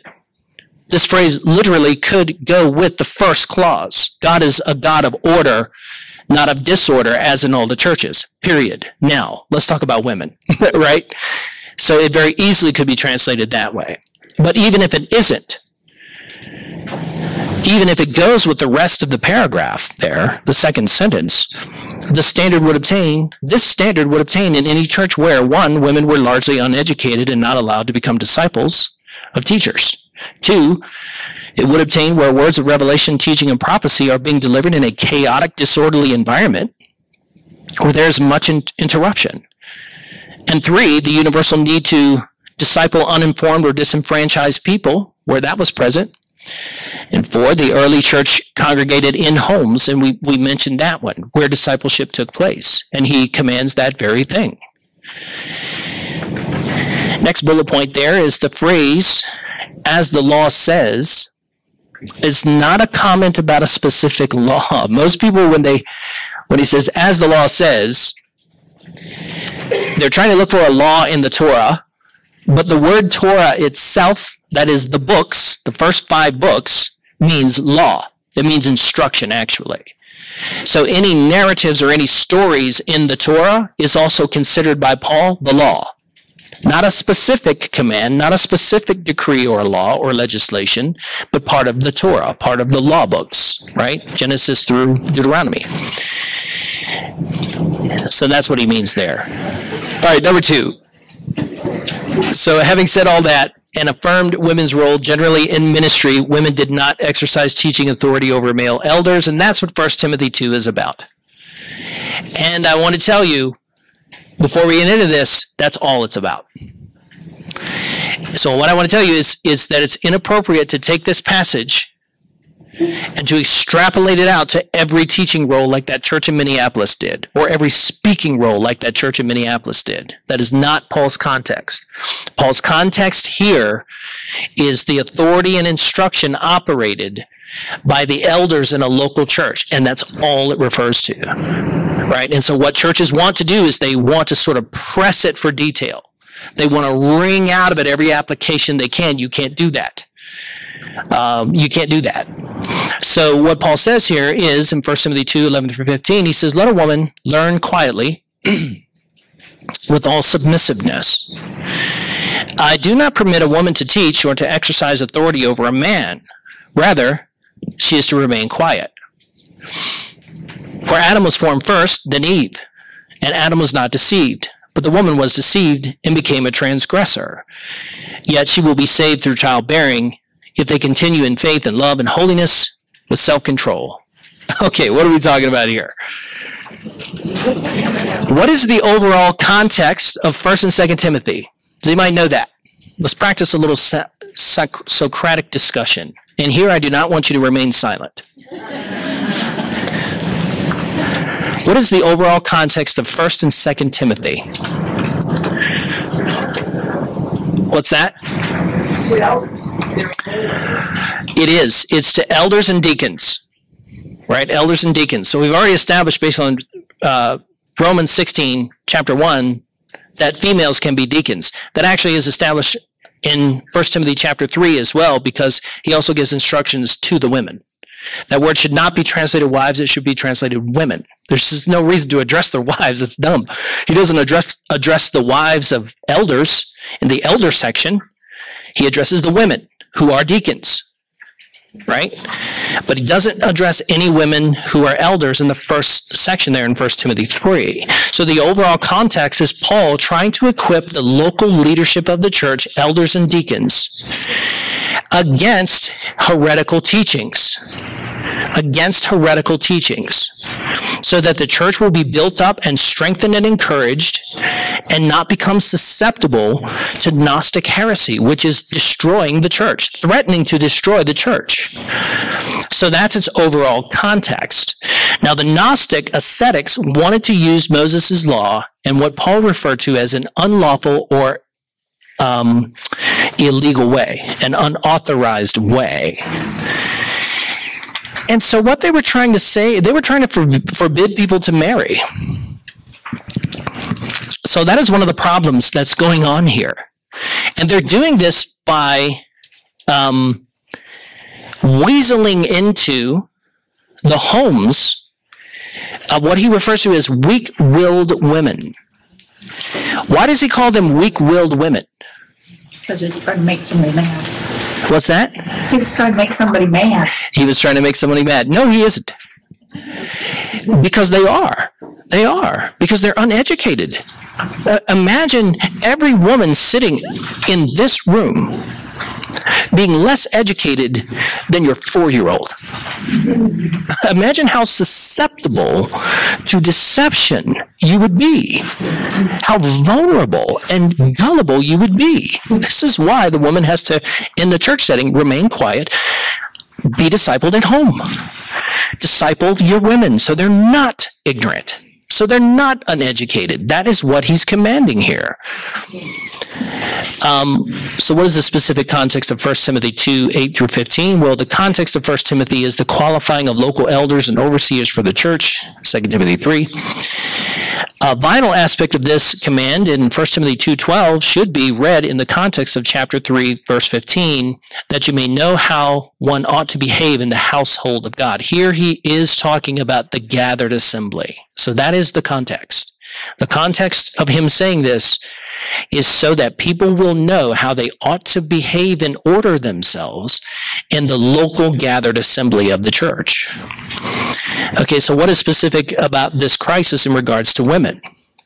Well, the crisis in Ephesus, where Timothy pastors, is one of heretics exploiting weak-willed women due to their lack of training in the gospel. Pretty clear.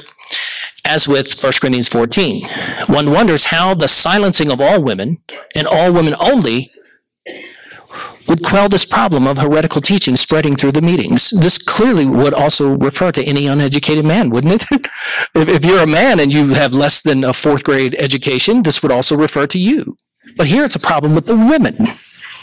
It's a problem with the women because it's more specific to them in this culture. So addressing women specifically seems like a current crisis in the Ephesian church. It seems like in the book, it is a current crisis. Man, that little dude's looking at me like, he's literally going like this. You got it, Pastor. He sees me shaking my head, he's shaking his head. Okay, so then what are the cultural aspects? Now, there are some cultural codes here. You need to know them. You need to know what they are. What are the cultural aspects of Paul's instructions in the text? Bullet point 4, I think. So there clearly are some. The first one is instructions to men to lift holy hands. When's the last time your husband lifted holy hands in the worship service? You ever going to see Ray Priggy do that? Nope. I'm not watching. I'm not watching. You got your eyes closed. Or Jace Fonestock? Probably not. There's just some people, they weren't raised that way. That's not really how they were raised to worship. And they are worshiping just as full-heartedly as the rest of us, with our hands raised, all of us ex-charismatics, right? Or closet charismatics, as the case may be. So what's he talking about here, lifting holy hands? Well, it's a Jewish practice of righteous prayer or praise, taking an oath, bestowing or receiving a blessing. This is well attested in Jewish literature. If you were a Jew and you're in church and Daniel gets up there and starts reading a scripture, all the Jewish men will go like this. Every one of them, until that scripture's done. When Daniel ends the worship services and he says 2 things, receive this blessing, all the men go like this, and probably the women too. Right? This is just what you do in this culture. This is clearly a cultural code. And so this is really something they do in their culture. What do we do? What does the New Testament never see us doing? You'll never see Trisha Randall doing this. Closing eyes during prayer. And I know this because I see you at the end of the services. And when I say bow your head and close your eyes, she does not do either one. She doesn't obey my authority. She doesn't keep silent during the sermon either, which I'm great with, by the way. I wish more of you would talk back to me, actually, or laugh at my dumb jokes. So we bow our heads and close our eyes. Where'd that posture come from? That's medieval. That's a medieval prayer posture. I mean, if you look at the medieval art of that period, you see people with their heads bowed and their eyes closed. They didn't do that in the first century. They went like this. That's how they prayed. In other words, to glorify God, to raise him high above your head. So this is clearly a cultural code, and we don't practice this in our culture, and it's okay if you don't do this. And if you want to do it, you should do it. If you're conscious, I do it because I am so moved by the power of the Holy Spirit on a Sunday morning, I can't not. Anyway, number 2, women are to adorn themselves in respectable, modest apparel. Now, he's not talking about yoga pants here. Okay. That's really not what he's talking about. He's not saying, well, you should... he is referring to 2 things in this cultural code. He is referring to the ostentatious rich women, which would be a vanishingly small percentage of women in this culture who come in. Now, a rich woman who is dressed the way that he describes here, with ornamented braided hair, they would have all kinds of jewels braided into their hair. They would be dressed in purple, which was very hard to come by. That's the color of royalty and wealth. And that would, in this culture, give them immediate status. They would walk in and they would be it on a stick, right? And Paul is saying, do not do that. The only 2 groups of women who look this way are very wealthy-to-do women like Phoebe and Lydia, those women in the Bible, or prostitutes, well-kept prostitutes who are out on the street corners dressing like this so that they can pick up a Greek sugar daddy. And those are the 2 groups he's talking about. And what he's saying is don't dress so ostentatiously that you draw attention to yourself and away from the glory of God. Now, we don't have to worry about that at Christ Community Church. This is the Mom Jeans Church, man. And we're proud of that. You always know when you got a visitor from like a big city or something here because they're not wearing mom jeans. And so where was I? Yes. And so this would refer to women who are very elite status in this culture, and also women who are probably prostitutes. So he's saying, don't dress like a prostitute. Or don't dress in such a way as to draw attention to yourself. It's not necessarily sexual. It is necessarily social status related. But that is a cultural code. Now, does it translate into our church culture today? Mom jeans jokes aside, does it translate? Yes, it does. Yes, it does. And there are churches where you can go where everybody's so dressed to the hilt that it just feels, for me, as a ragamuffin pastor, I would go into that environment and feel very distracted by all that. Now, maybe they wouldn't. So I don't want to judge them or bind their conscience to it, but I would just say, here there is a code that doesn't apply to us anymore because all of you, how many of you wore jewelry or your wedding rings this morning? Or how many of you fixed your hair before you came and aren't wearing a head covering, right? So you're already as Western as you can be, and you're not distracting me at all. I'm not saying you're ugly. I'm just saying it's not distracting. In this culture, everyone is perfectly appropriate. That is what he is addressing here. That's the principle that's timeless and translates, okay? It doesn't mean don't shower and put on deodorant or fix your hair. It just means don't do anything that's going to attract attention away from God to you. Okay, and then women are commanded to learn quietly with all submission. So we said this is the greater shock of the passage, as this was typically, number 3, the prerogative of men. The posture of discipleship was to learn in quietness from the master teacher. Let me tell you something. You find 2 or 3 times in the Gospels where the disciples will ask Jesus, what did Moses mean when he said? But typically when Jesus is giving the Sermon on the Mount, or Jesus is in Matthew chapter 13 is giving all the parables of the kingdom, you better believe those disciples are sitting in a squatted position and they are learning from their master teacher. So this submissive posture is the posture of a disciple. It is not particular to women. So you better believe that the disciples were submissive, learning from their master, for sure, for sure. The Greek here, hupatage, and its cognates refer to this, and are used in other passages that refer to men as well. So in fact, Paul has prescribed already, if you look up at the passage here, 1 Timothy 2:2, he has already prescribed quietness and peacefulness to all believers, hasn't he? Hasn't he already told all believers? Be quiet, be peaceful in the culture. So this posture of submission elsewhere has been subscribed to the entire church, or prescribed to the entire church in 2 Corinthians 9:13. This verb and its cognates, hupatasso, for example, and elsewhere refer to mutual submission. So if you look at Ephesians 5:21, before he talks about women submitting to men, this is how he starts that entire discourse. He says, submit to one another. And when he tells the man to love your wife the way Christ loved the church, let me ask you, how did Christ love the church? He died for the church. And then what does he tell the woman? Submit to your husband, respect him. Who has the greater burden there? The man does. I'd much rather have your job. Some days.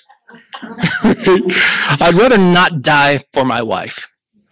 But every day, my responsibility is the greater responsibility. Again, that's leadership. That's just male headship. The male goes to the cross.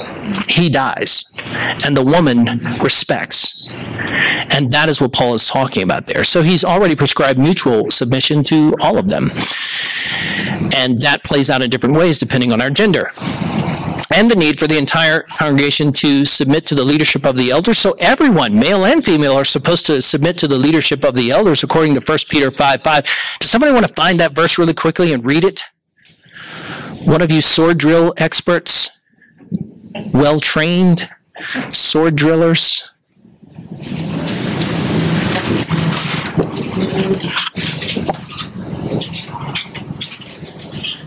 In the same way, you who are younger, submit yourselves to your elders, all of you.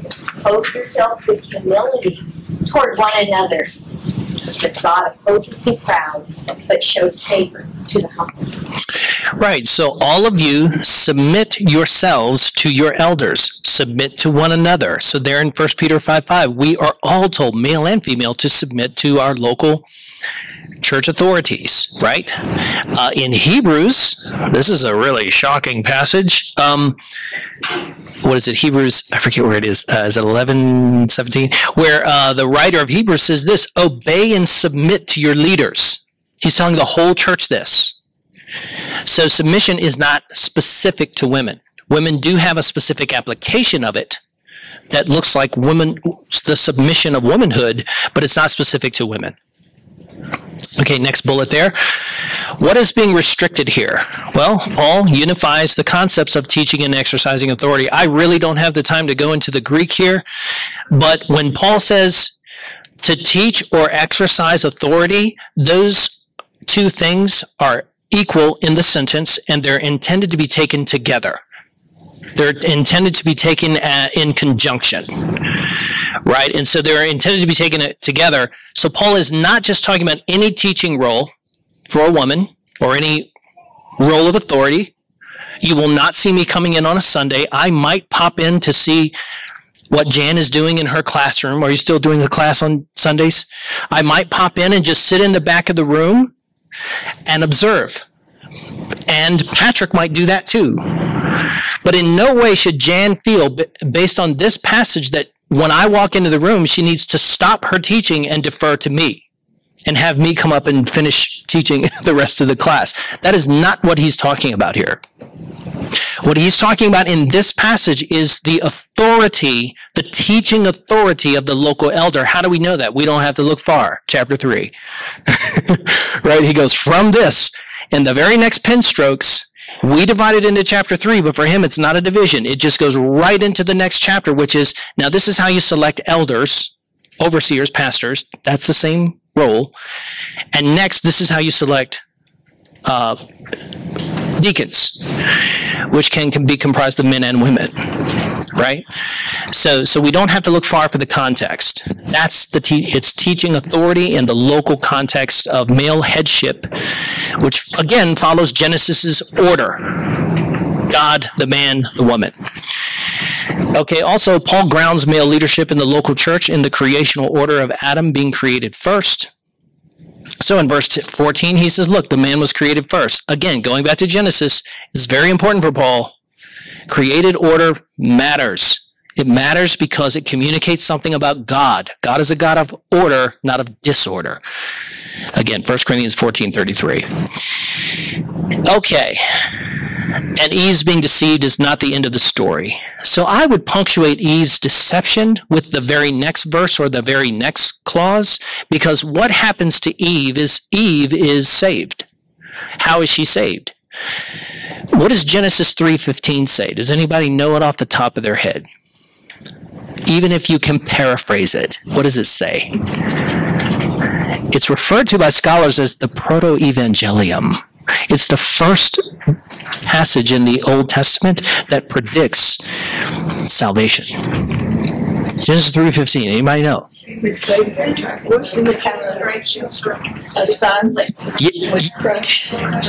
I'm hearing it. It's like speaking in tongues. Okay, let me interpret. Okay. So here is the interpretation. The interpretation is, in that passage, Genesis 3:15, God promises that Eve, even while he's cursing her, while he's judging her, he tells her that the serpent is you're going to have a son, a seed. The serpent is going to strike his heel, and your son's heel is going to crush the head of the serpent. Now we know, of course, that's Jesus, right? That's what he's referring to. He's referring to Eve's salvation in childbearing, and then all who come after her, right? So that is really what he's referring to there. Okay, any questions about that passage? We made it. Looks like we made it. Yes. Can you tell me what is under the number 1, the page previous, page 10? Page 10, yes. Sirach? The book of Sirach is a Jewish book written in the 2nd century BC, before Jesus was born. Sirach is from the collection of Jewish literature. If you have a New Revised Standard Version, you can read it. And it is a collection of Sirach's wisdom sayings. And so it reads like the book of Proverbs, but it's from the 2nd century BC. Yes. And I just threw that in there just to show you how Jews think. It's not in the Bible, but yes. They're in the back. I feel like I missed something on page 10, the first bullet point. Page 10, first bullet point. Your pages might be different than his notes. Well, they will be. Afterwards, I can help you find that. We'll get after that. And on any case, if you missed any points, here's what I'll do is I'll post this on the website, and then you can get all my notes. You can have them here, and then everything that I've covered here, you can just have. Okay. Okay, let's take another 5-minute break, come back, and we'll do some questions. Yeah. All right, if you'll find your seats again, we will start with some questions. If I can, just before we get into questions, can I give you 3 resources that will really help you a lot, especially as you come across some difficult passages? The first one would be my favorite new resource, which is the NIV Cultural Background Study Bible. So this Cultural Background Study Bible is super helpful, especially as you read the Torah, or as you read Genesis through Deuteronomy, right? The other one is, if you want to invest in a commentary series that gives you more background information on these things, I cannot highly recommend enough the Zondervan Illustrated Bible Backgrounds Commentary.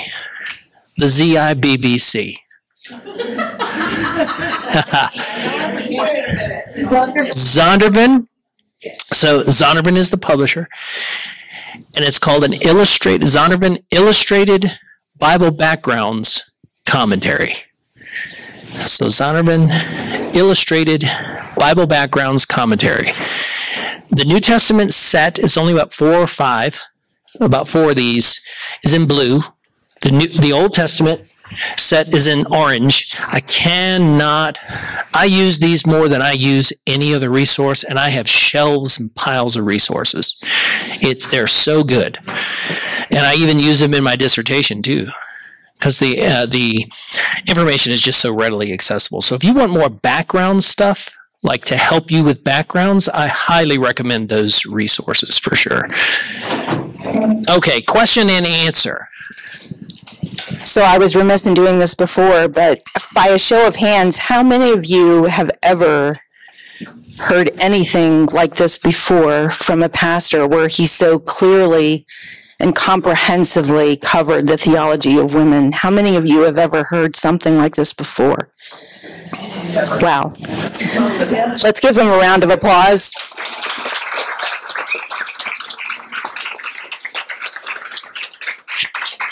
Thank you for all the hard work you put into this. Oh, this is fun for me. I had nothing else to do. What I would have been doing is sitting at home today just reading stuff like this, so might as well share it. I do have to fix my gate. Thanks for reminding me of that. But thank you so much, Pastor Jeff. So we're going to do some questions. A few of them came in. Those of you who asked questions, you probably noticed that your question was probably answered during the talk. He answered the great majority of questions that did come in, but I'm going to hit you with a few more. Okay, yeah. We'll do this until we run out of time or run out of questions. And if we finish up here, we'll open it up to you guys to ask some questions of your own.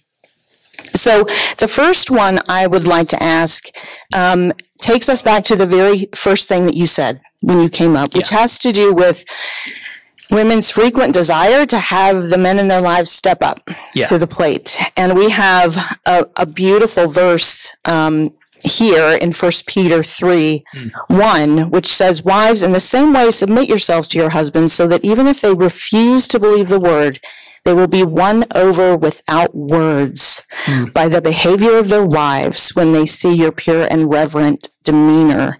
And I think this idea of winning them over without words is the hard part for us many times. Right. So what would you suggest to any of us here who are listening to your very first opening remarks and thinking, yes, this applies to me. I would love it if my husband stepped up and did, fill in the blank. What would you recommend? I think what Peter is saying there is, in the absence of male leadership, you lead. And you lead by example. And you show him what Jesus Christ is supposed to look like. Now, that passage is very interesting because I have a very personal example of this. Growing up in my house, my mom was a radical believer. Like, wow, uncomfortable to be around. Let me tell you, if she were here today, she would have with no compunction whatsoever. She'd be like, "Thank you, Pastor Jeff. May I speak a word to the women?" And I'm like, "Yes, go ahead."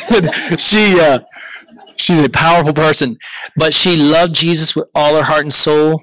Her faith in Jesus had transformed her life fundamentally, and my dad was not a believer. That's an understatement. Eventually, my mom's witness, especially when my sister died. My sister was 18 years old when she got hit by a car. And so watching my mom go through that and then come through that with her faith, not only intact, but just having an adamantium skeleton, just steel in her bones, and as strong as a human being as you've ever seen, that was a witness to my dad. And my dad eventually gave his life to the Lord before he died. So, and if he had continued to live, my dad would have taken his rightful leadership place as our dad in the home, and they would have ministered to us together. But in the absence of male leadership, I think what Peter is saying there is you lead by example. And if he won't listen to you, then he'll listen to your life. He can't deny that. You just live for Jesus and walk and follow Jesus, right? That's awesome. You can tell your mom, whose name I believe is Sharon. Yep. That we thank her. I will, yes. On all our behalves. I refer to her as the evangelist Sharon. That's awesome. Okay, a question about a verse, just a few verses later in 1 Peter 3:7. Husbands, in the same way, be considerate as you live with your wives and treat them with respect, as the weaker partner and heirs with you of the gracious gift of life, so that nothing hinders your prayers. Lots of questions about what does that mean? What is the context of the weaker vessel? Well, notice that what Paul doesn't say. Paul doesn't say, treat them like they're the weaker vessel. He doesn't say that. He says, treat them with respect because they are the weaker vessel. Now, I can think of at least two ways in the first century that would be true. We talked about it a little bit in our talk, but biologically, obviously, I mean, men are stronger than women. I mean, that's just a biological fact. We have twice the upper body strength. We have twice the twitch muscle fiber strength, which allows us to do things that, frankly, you'll never be able to do the way we can do it. We have, if you look, I've been watching these autopsies of cadavers. I listen to watch weird stuff just for educational purposes. But I've been looking at the differences between men and women in terms of the connective tissue between their muscle fibers or the ligaments, connective tissue. Men's are stronger. Men can literally carry heavier loads. So one sense in which he means weaker is he means literally you're weaker. You just are. The second way that he is referring to this here is socially weaker. In this culture, as we've already covered, women just don't have the kind of power in this world that they would in a culture that now he can't speak to 21st century because he doesn't know anything about the 21st century. He doesn't know anything about modern Western culture. And so Peter can only speak to his context. Now, are women stronger? Let's say in childbirth. My wife, I watched my wife give birth to 4 children without any medicine at all. That woman is a pioneer woman. And so strong. And I remember I was crying. I was in pain just watching her. And I'm like, can I get the drugs? I just I'm uncomfortable here. And Carrie is so strong. And in other ways, man, I can tell you, Carrie is not the weaker vessel when it comes to complaining about pain, when it comes to just her patience and her care for our kids. There are so many ways in which I can think of her as the stronger vessel. So many ways. But here he is referring culturally to the women as just in a disenfranchised position. And so the men's response then is to be respect, not domineering control, right? That's not what he's saying. He's not saying exploit that. He's saying help them, right? Do what you can to help them. So I think that's what he's saying. Okay, thanks for that. You bet. Here's an interesting question that we got. Why, if these issues about, the hierarchy that should be in the church, and you made it clear that it's specific to the governance of the local church, yep. If these issues are so important, why didn't Jesus address them himself? I think that is one of the most important questions here, for the same reason that Jesus never directly addresses homosexuality. Now notice Paul has to. Paul has to. Like 3 or 4 different times. The book of Revelation has to, right? Here's why those books have to address that sin, and Jesus never directly did. Because no one in a pious Jewish culture would have, even if they felt same-sex attraction, it would not have been public because they could have been stoned to death in a Jewish context. So understand that Jesus never traveled 20 miles outside of the place where he was raised. Never. 20 miles. So Jesus is not speaking to the greater Greco-Roman world, right, where all these complexities exist. Jesus is just speaking within a Jewish context, and that's just not a situation he ever had to directly address, because he didn't have to address it, because in their Jewish culture there were very well-defined roles between male and female. And so now when Paul gets out there and the apostles get out there into the Greek and Roman world, they encounter so much more social complexity. And they have to address some things that Jesus just never did directly. So that's what I think. I could be wrong, but I'm probably not. Love it. Okay, bringing things to the modern setting, our contemporary setting today. If men were in this audience today, what would you have liked them most to understand about what you shared with us?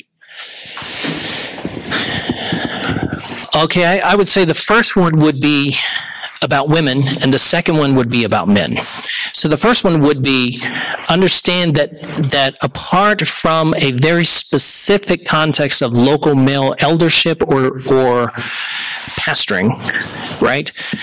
Women are involved in ministry in any ways to which they feel God has gifted them and called them. And so if a male is particularly chauvinistic, or I would say not complementarian, but actually just more traditionalist, I would encourage them toward complementarianism. I would encourage that man to understanding women as one half of a whole, and understand that what I've laid out today about women in ministry. And with respect to men, I would say, this is what I've seen. Never complain. Don't come to me and complain about your woman wanting to lead a Bible study when you won't lead one. Right? And this, I could tell you stories. I won't tell you the stories, but I could tell you of men who just had these very strong, I wouldn't even call them complementarian, I would just call them really radically traditionalist views. And they weren't doing anything in the church. I was like, man, in the absence of male leadership, women should feel like they can step up and lead small groups and teaching and training up young women into faith and our kids, you know, and also teaching opportunities. So I would just say that's what I would want them to know. Stop being a jerk and get engaged. You know, we are blessed because we have so many men in this church who model everything that I just talked about. I can think of every person on our elder board. Some of you are married to some of these guys. They're just models of this. Like, they love to see. They were happy to hire you, and they were happy to see so many of our small groups being led by women. They just model this. So again, I'm not trying to paint men with a broad brush either. We have some very excellent leaders who are the epitome of the principles that we talked about today. So, amen.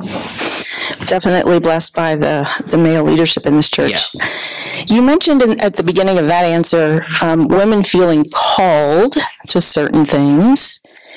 When or if women come to you to meet with you and tell you that they feel called to pastoring, and by pastoring I mean your role in a church, how do you counsel them? I would say, first of all, calling is a very subjective thing. You know, so I say that I'm called to ministry. I don't really even know what I'm talking about. I think what I mean is I feel a spiritual push or direction, or God pulling me into a direction of ministry. I think that's a very different thing than saying, well, I saw this vision and the Lord showed me myself as a pastor. You know, I think those are two very different ideas. So calling is very subjective, but I would say this, sometimes we can confuse function with office. Do you think that you're shepherding the heart of your children, raising them in your home? Or if you're leading a Sunday school class and you are teaching boys and girls that you have a shepherding role? I mean, think about the care, the shepherding care, and the protection, and the safeguarding of a sacred trust. Think about all that. All that is shepherding. So there's a function of shepherding, and then there's the office of shepherding. And I think what Paul is talking about there, what I would say to that person is, God has called you to exercise a desire for shepherding care. The key is to do it in the proper sphere. You're not going to do it, you're not going to have my job, right? And so you're not going to hold the office of pastor, because Paul delimits that to men. He clearly does in 1 Timothy 2. But at the same time, that doesn't mean that you can't exercise the function or the gifting even of shepherding care in the appropriate sphere where you can do it. So that's what I would say there.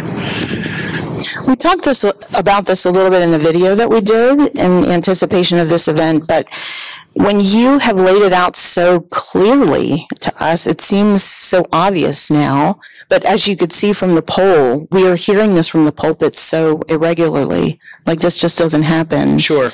As a pastor, do you understand the reason why this kind of thing isn't explained more often from the pulpit? Are pastors avoiding the subject for a specific reason that you understand? I would say for people on the more traditionalist side, they're not avoiding it. They are very explicitly teaching a sort of male dominance in the church.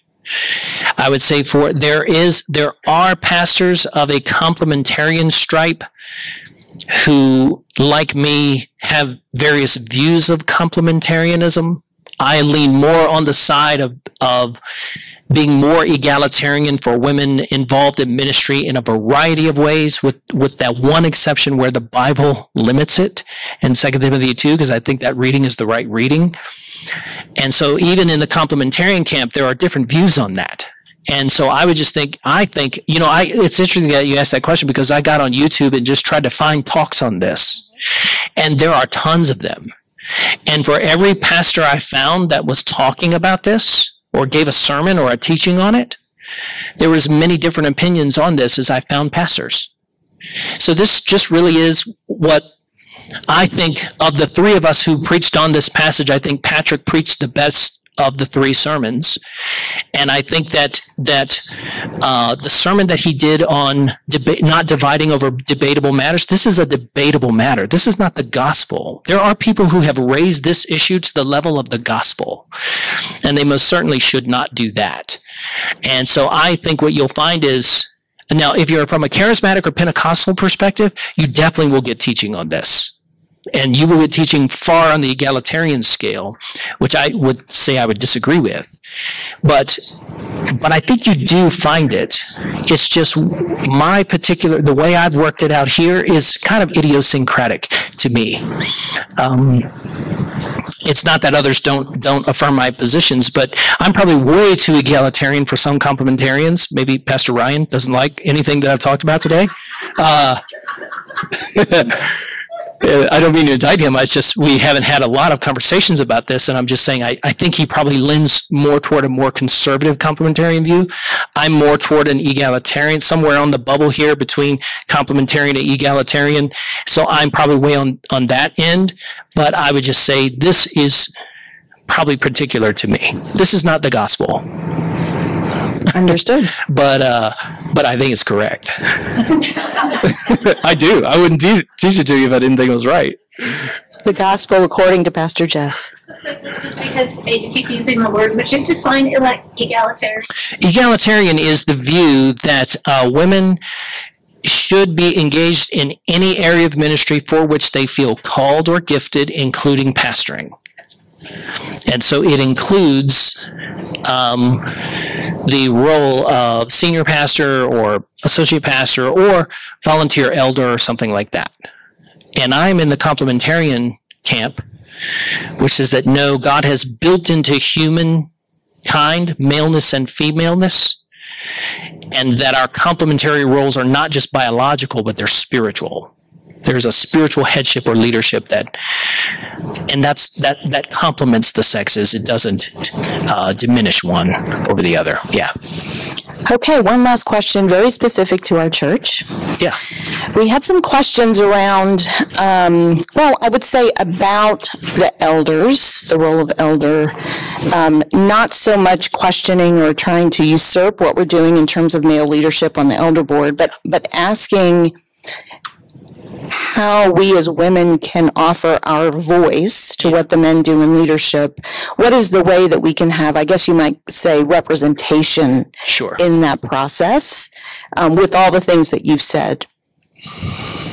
I can think of several ways we do it already. One is that many of you who lead small groups or involved in ministry, you have the ear of your husband, and many of your husbands may also be involved in ministry and may be serving in like-minded ministries.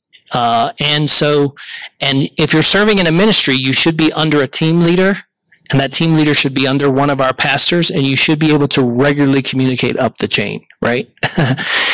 So that's one way. I would say another way we do it is we've hired you. What we're doing today is one of the ways in which we are doing this, because you have taken the initiative to come to me and say, hey, can we talk about these issues? Here are some questions. Would you entertain some questions and answer them for our women? So I think that's one way for sure.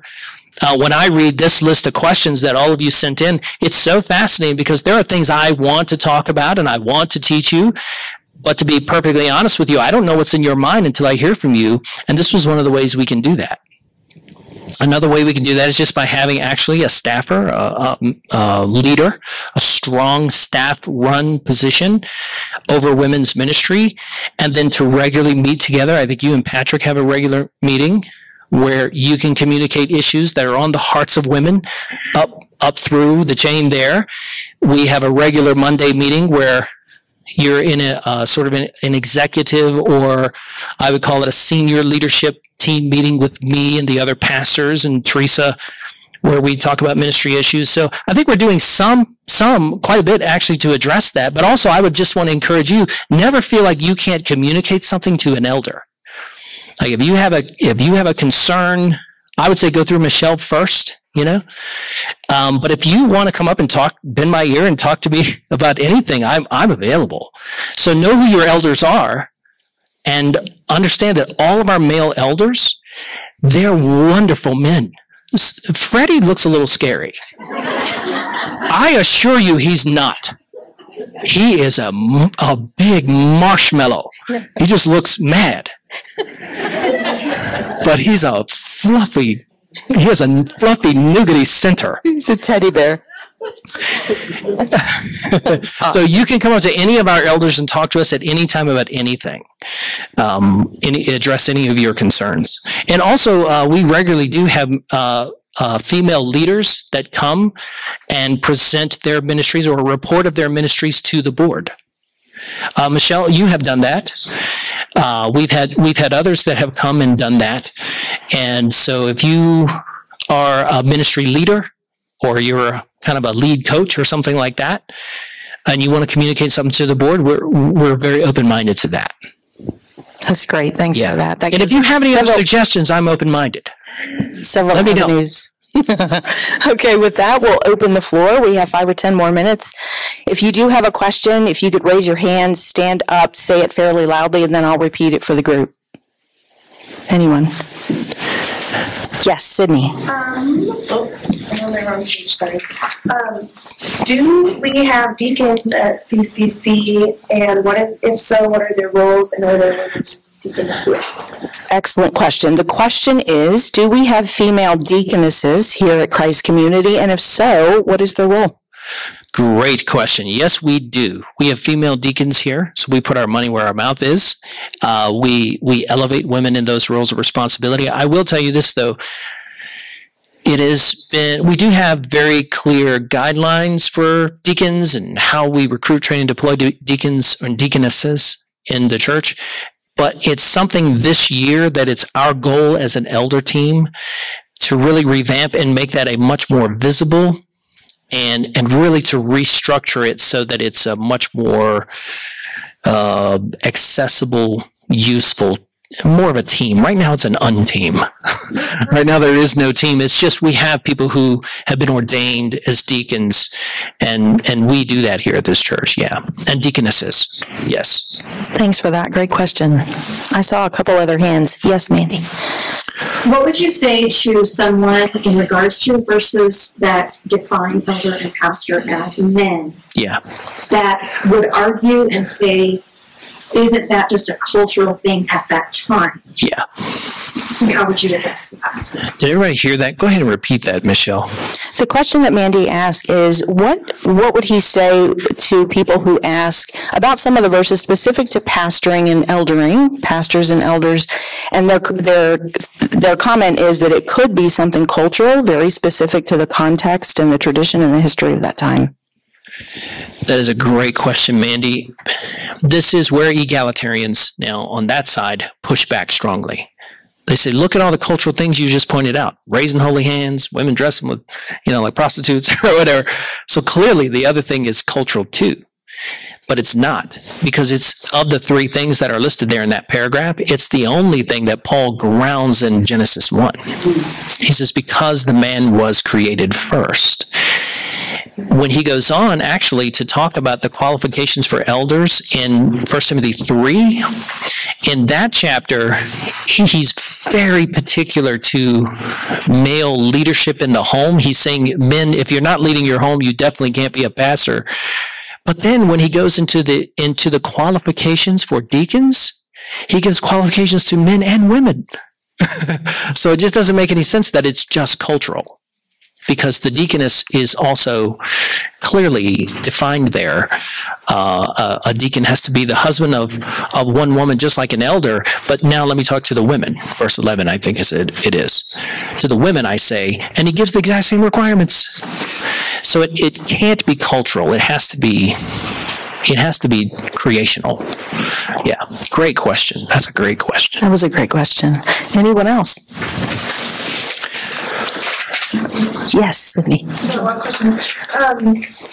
Can you speak more about the 2 Timothy 2:11-15, talking about being saved through childbearing?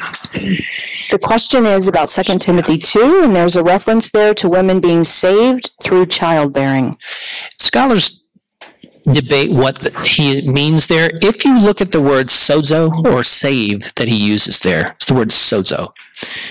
If you look at the way he uses it in Timothy, in the Timothys, 1st, 2nd Timothy, maybe Titus, sometimes he uses the word save as rescue or delivered. And that's all he means. He doesn't mean saved in a Romans chapter 3, sense. So some scholars think that what he's saying there is women will be preserved. But then the question is, to what? For what? I don't think that's what he's saying. He's not talking about you. He's talking about Eve. In that context, the woman will be saved through childbearing is Eve, and it's Genesis 3:15. I've just cursed you. I've just judged you and damned you, right? That's what retributive justice is. That's what a judge does when you break his laws, the laws in his society.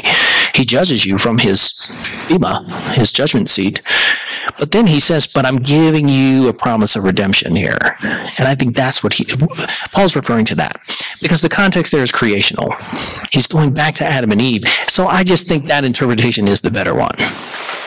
So I wouldn't read too much into that. So the Mormon doctrine, for example, of, women just being eternally pregnant and having these spirit babies and I don't want to throw them under the bus. They're welcome to their interpretation. I mean, that doesn't make them heretics or anything. That doesn't.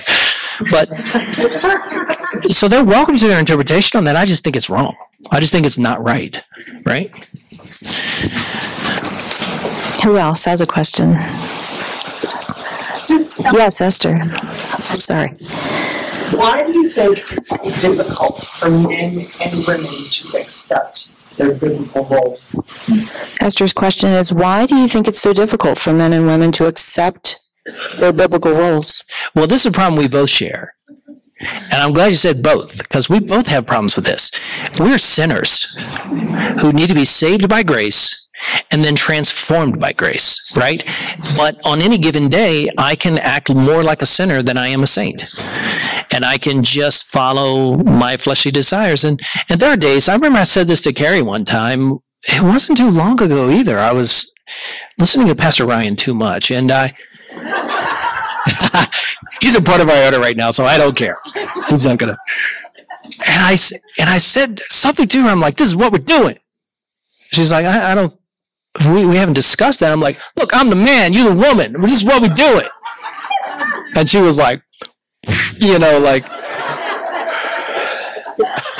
run our house that way, right? On days when I feel as a leader more like Genesis 3:16, ruling over, I'm in the wrong. And that's because of my sinful nature. So part of this, to be honest with you, the answer to the question is, I'm a sinner, and I don't want to do what God tells me to do. And I don't want to live according to his authority. Now, some of it may be that driven internally by the heart, but also some of it may also be just being uninformed. You may have guys who maybe listen to this video right now going, I didn't know any of that. Like, who was supposed to teach me that? Well, I just did. You're welcome. But so this is why we do have to talk about this. And even when we talk in our real men's breakfast, we have to give men a vision for biblical maleness that is not domineering, but that is cooperation and empowering for women whom God has, gifted for ministry. And then as women, you have to know your role and know what God has gifted you for, and then be willing to step up. You have to fight against your sinful nature too, and be willing to get in there, get in the game. So by extension, when people talk about the men being the spiritual head of the household, would you separate that from decision making, the things that you're talking about in the everyday running of a home? I would say that there is a way in which, even though I make light of it, there is a way in which my leadership presence in the home really is different than my wife's. I could give you a great example of this. It is squabbling, quibbling, and fighting and hollering about stuff. I can hear Carrie in the next room trying to talk a kid off the ledge, and just trying to get them back to rationality and make them stop fighting each other. I walk in the room and everything cools down. I mean, there is just, without me being a domineering person, which I am naturally, I am a very domineering person naturally, but just my stature, my presence. When I walk into the room, one of the greatest gifts that a man can give his family is presence. Because there just is something very natural about now, in terms of spiritual headship, I would say some of that is physicality. Some of it, I am bigger than them, especially when they're little, and my voice is deeper and more resonant and bounces off the walls and sounds a little more scary. I look pretty scary. And so some of that is tied to my physicality, but some of it is the spiritual leadership in the home to lead the whole family in discipleship. So I can't expect from my kids anything that I'm not modeling. So the first way I think a spiritual head or a spiritual leader exercises that authority is in modeling. Do what Jesus would do. How did Jesus treat women? How did Jesus talk about women? Like we just talked about. How did Jesus raise women? Right? How did he hold children? Be the kind of man like Jesus would be. And I think that's critical. Awesome. I think I saw another couple hands. Going once, going twice. Yes, Beth. Well, I just wanted to follow up on what you were just talking about, because I think that the role of the woman in the house is first and foremost to respect her husband. Yeah. And so she is teaching her children, shepherding her children to give that respect to her husband. Yep. That's why you have the authority when you walk in the room. Yeah. That's not the only reason. Right. But I think the woman is the one in the household who actually fundamentally starts out this idea with her children that men are the leaders. Yes, that's Ephesians 5. And as I pointed out in that very passage, Paul has much stronger words for the man. Like the role of man in submission is to love his wife like Jesus loved the church. But again, if you got a man who isn't doing that, maybe he's not even a believer, still, Paul wants you to be a respectful person, to be a person who reveres the authority within your marriage and those roles, complementarian roles within your marriage. And Paul wants you to be a model of the gospel so you can win that man. That's 1 Corinthians 7. That's 1 Peter, the passage we just read in 1 Peter. That's what he's talking about modeling respect, dignity. He's not coming to Jesus if all you do is holler and scream at him and throw his beer bottle at him when he asks for it. I mean, he's not going to come to Jesus like that. No. Yeah, Marianne. You have a husband who is a very different faith and wants to lead your family in the wrong direction. The wrong direction. Marianne's question is, what if you're married to someone of a different faith who is leading the family in the opposite direction, in a wrong direction? Man, I would say, in principle, it's no different than my dad leading me and my brother. into paganism, right? So my dad was not particularly religious, but he was a self-god. His idol was him and his desires and whatever he wanted to do. I mean, we lived according to his law, like I said. And so what my mom had to do is my mom had to show my father deference and respect while, again, modeling the gospel. And I think it's perfectly okay, so long as it is done in proper respect and in decent order, to challenge the husband to say, hey, can we have a friendly debate? Not a knockdown, drag out, teeth knocking out debate, but can we have a discussion on this Friday night? Let's have a family discussion. Let's look at both sides of the issues here, and let's see which one seems more biblical or seems more rational. And maybe he would be open to that. I don't know. I know my father wouldn't be. So in the absence of that sort of agreeableness from your husband, I would just say there is a sense in which you do have to respect him. You do have to show him deference as the head of the house, but you also just have to model the gospel so that those under your care, now they actually have a choice. And this is what Paul means. Ruth had asked me this. Where is she? 1 Corinthians chapter 7, when he says, you'll sanctify them, the unbelieving husband. Well, he doesn't mean they're saved now. What he means is now you've given them a fighting chance, right? You set this family apart to God. They see the gospel modeled in your life, and now they have an opportunity because they have another model before them, which is a biblical model. But apart from you doing that, they don't have a chance. They're just going to follow or rebel against it. I wish I had more to contribute to that, but yeah, that's a tough one. And then you pray. You pray your guts out for them. I think that's a great place to end. I want to honor everyone's time. Thank you again for coming. Thank you, Pastor Jeff. You're welcome. Really Thank you.